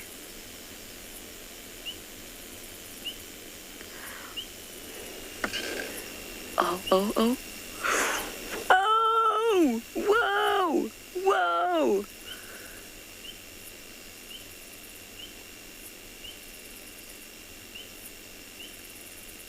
Wow. That was amazing. Okay, well now I'm going to send you over to Steve for a quick update. See what he's getting up to.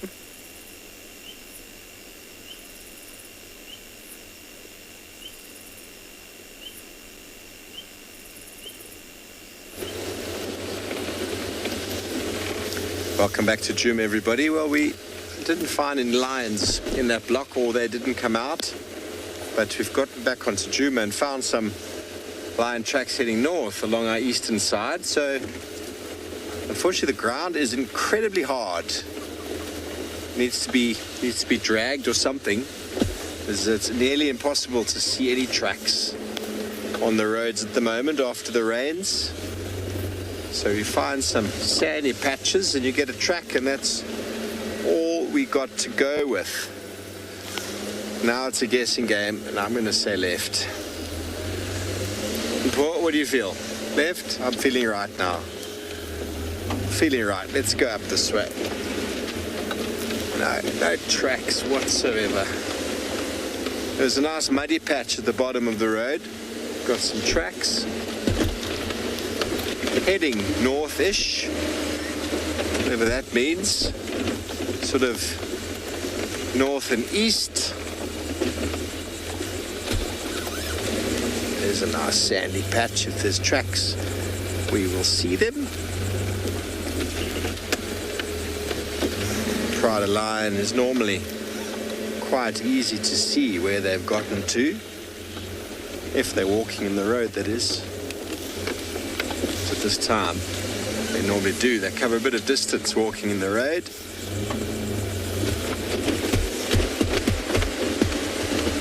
But while we try to track down these trackless cats, I sent you over to Temi Ngala, who's obviously already got this.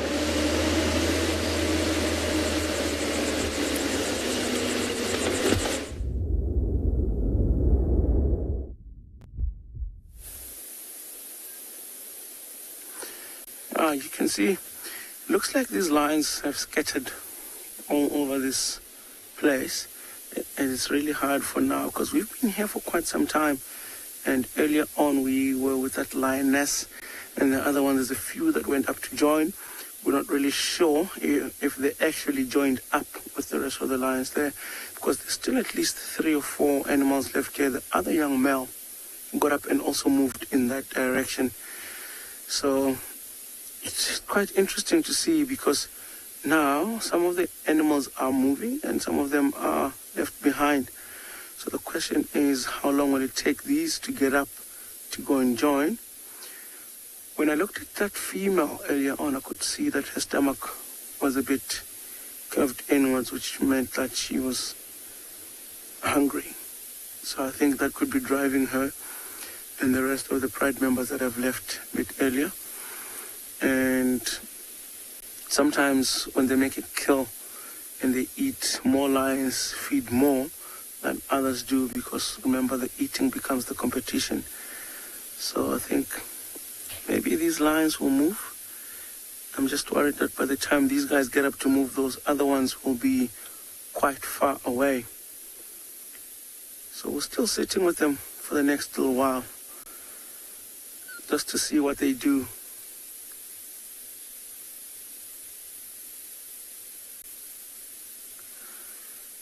At what age does a male lion get its full mane? Well, it's different because sometimes the gene pool is also different. But normally around the ages of about 7 or 8, then that's when most big males would have their full mane on. Before that, the mane just slowly keeps growing. But sometimes there are males that have got very less mane, and there are males that don't have mane at all.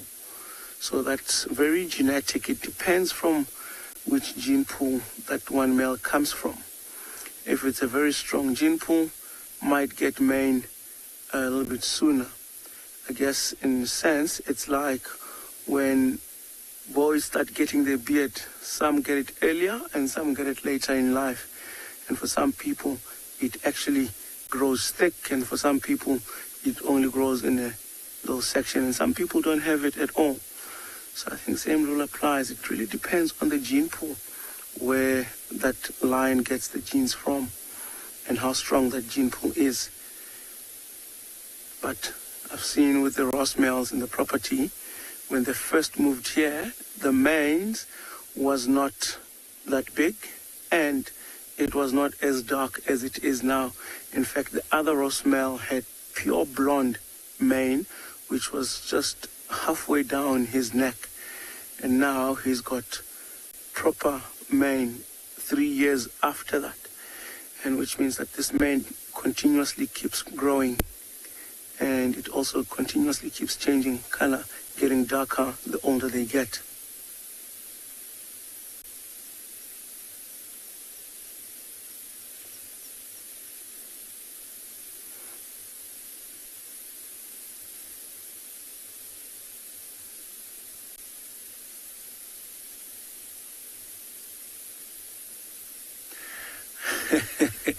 That is going to be a very difficult question there. What is the most scariest encounter I've ever had with lions? It's really difficult to say. So I think the most scariest was I was on drive and we had the whole Birmingham Pride, and the ross males had just moved in to our property. And these males, when they first moved in here, they were not the friendliest of males. And we had parked, and the whole Birmingham decided to get up and move. And in front of this pride of about 14, 15 lions was the two ross males. And they walked straight up to the vehicle. And then they stopped for a brief moment, and both of them just lifted up their heads and looked at me straight in the eyes. At that point, I just felt a few beats in my heart pounding a little bit faster, because you'll never know what they're thinking. All I could think of was what's going on through that lion's head at this time. But at the end of the day, I have lived to tell that tale, so I think that was just breathtaking.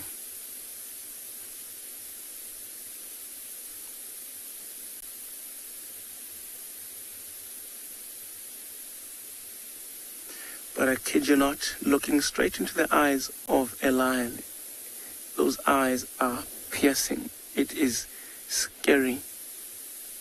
And if that male or that lioness looks directly back into your eyes, it just, it does something, and you easily feel scared.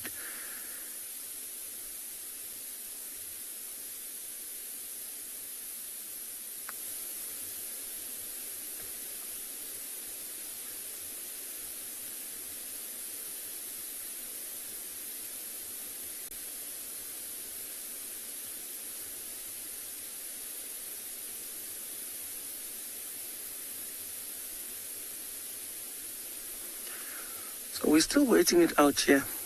We'll see if there's any changes or any new developments. So I think we'll send you guys over to Trishala so that you guys can have a look at the chameleon.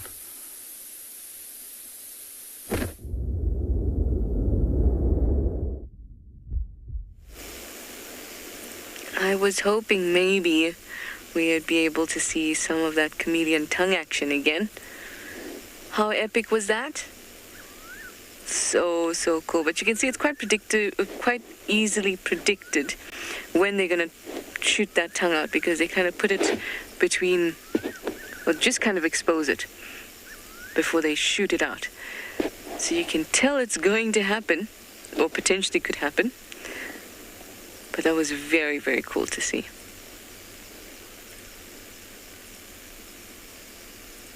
This particular one's quite white underneath. I guess as they get older, that white kind of fades to an off-white. This is quite a stark white.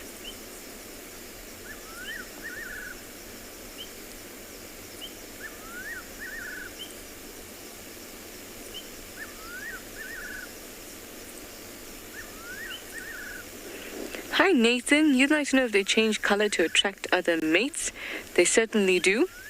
They change color as a hormonal response. So something chemical is going on in their body, so that's why they change color. That could be to attract mates. It can happen during mating. It can happen to repel other chameleons coming into their territory. It can happen because of aggression.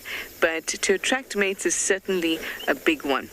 Their colors become a lot more vivid when mates are around. So with flat-necked chameleons, this particular species, there's not a huge color variation. It's just kind of yellows, off-whites, greens, and brown and black.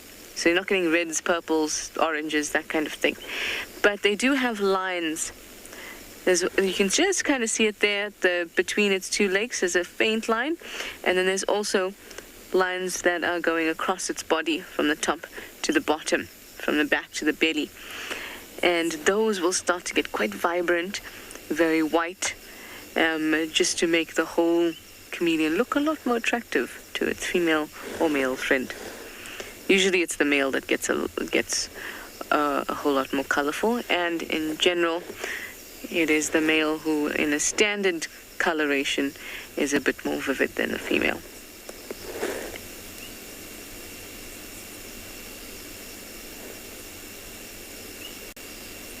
I love their eyes so much.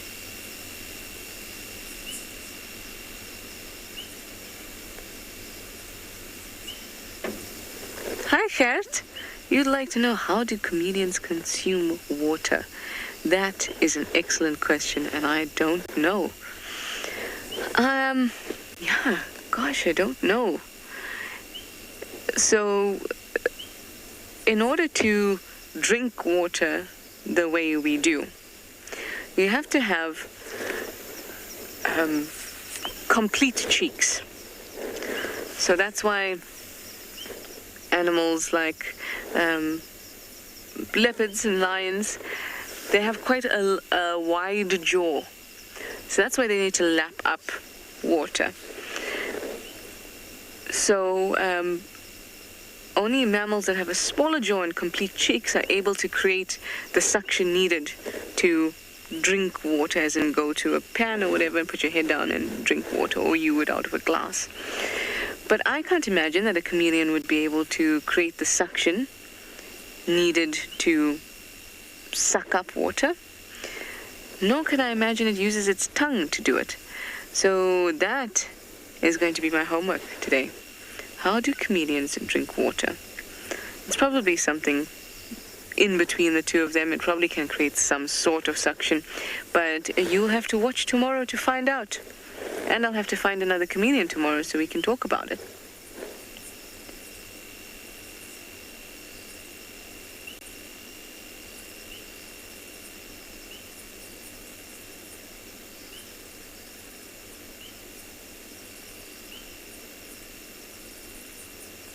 Hi, Gail. You'd like to know if they lay eggs or they give live birth.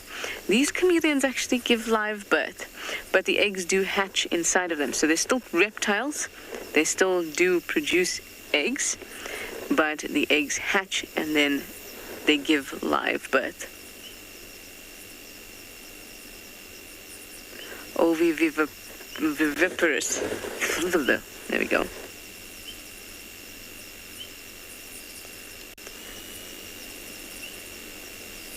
It's quite something to see. And so you don't think about it like, oh, chameleons giving a live birth. But in fact, that's definitely the way it looks. But it's like I said, the eggs hatch inside of them, and then the live chameleons come out.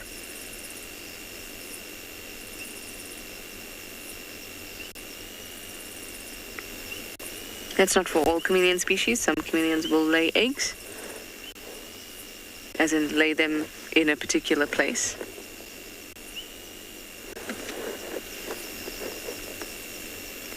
And the young of, in fact, many chameleon species and flat-necked chameleon take a long time to develop, far longer than I expected. More than half a year. So that's really interesting. Anyway, I'm now sending you over to Ngala to enjoy the rest of this drive. And I'm going to move on from this chameleon.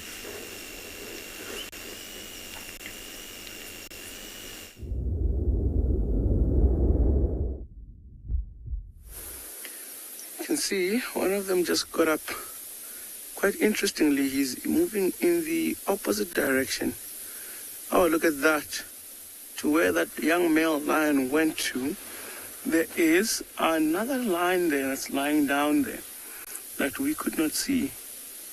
I think that's why he got up to move the opposite direction.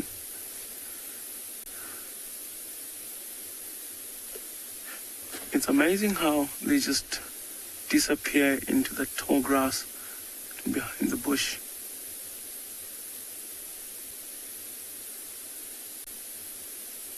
And I can hear some wildebeest in the distance. And I can see this one young male is still sitting there, so at least I think we still have 4 or more lions sitting around here, even though we've seen at least 6 or 7 lions move off in a southerly direction.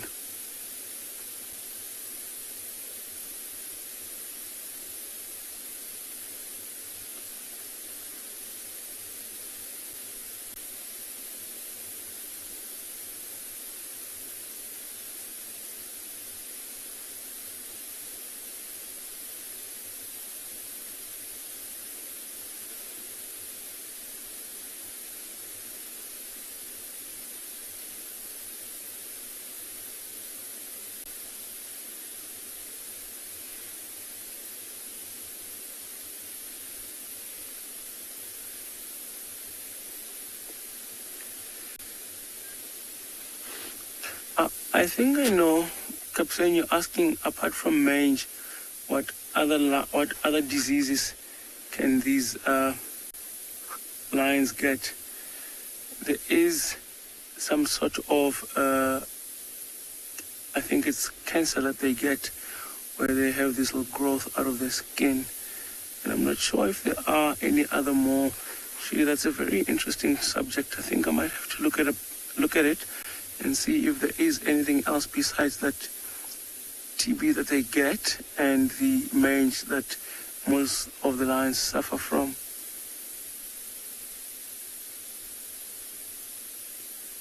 You can see that young male repositioning, trying to rest the other body side.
Mac, you asking how many lions are in this pride.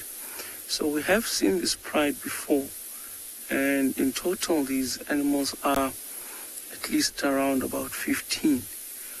But today we unfortunately didn't get to see the whole pride.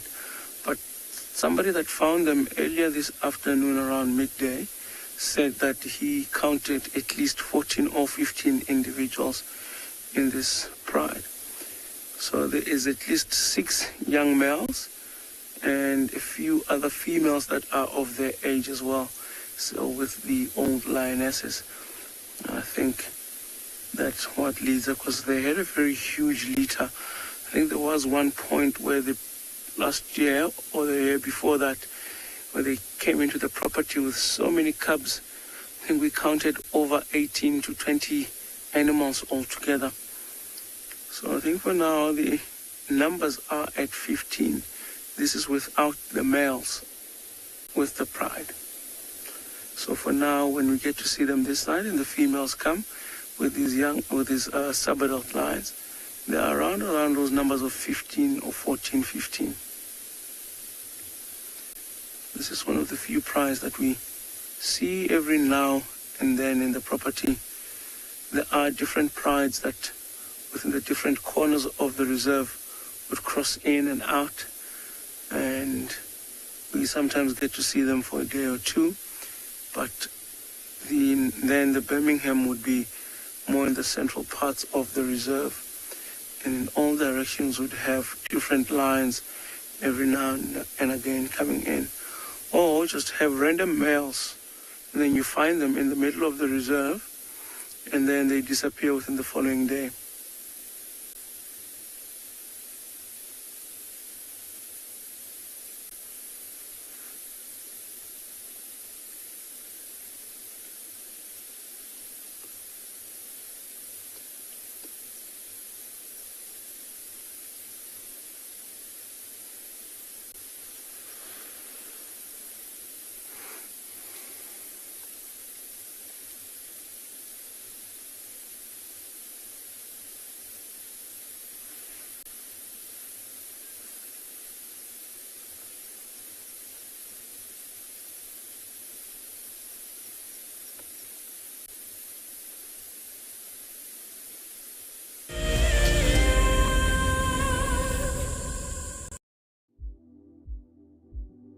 We get asked quite regularly what are the differences between African and Asian elephants. We caught up with Haresh, who's from Leopard Trails, which is based in Sri Lanka. Of course, size and weight is the first thing you notice. The African elephant is much bigger than the Asian elephant.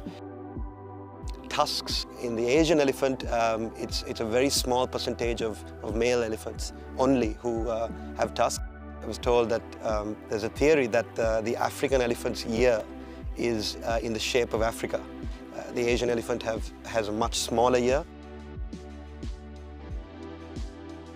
The elephant represents the bush and the jungle in Sri Lanka in a quintessential manner, and I think it's very important that we do whatever we can to protect them.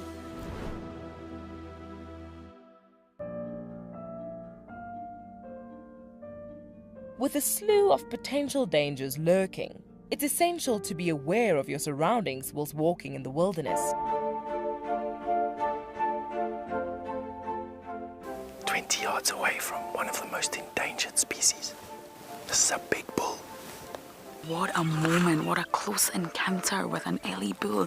He's just over here now. He's moved completely away. Being on a bushwalk and seeing a leopard, I mean, it's ridiculous to be this close to a leopard on foot and for him not to run is absolutely insane. How crazy was that? Through the gap there is just the back of the head of a male lion. He is absolutely unaware that we are here right now. I'll tell you, seeing lions on foot, it definitely brings out the caveman in you, this little scared human being. Hi, my name is Tristan Dix, and I am a guide here at Djuma Private Game Reserve for Wild Earth. We love connecting you to the African bush, and we always look forward to all of your questions. If you want to ask a question on Wild Earth, you'll need to register on the website. Once registered, go to our live safari page and submit a question below the live feed. Catch up with me on Wild Earth.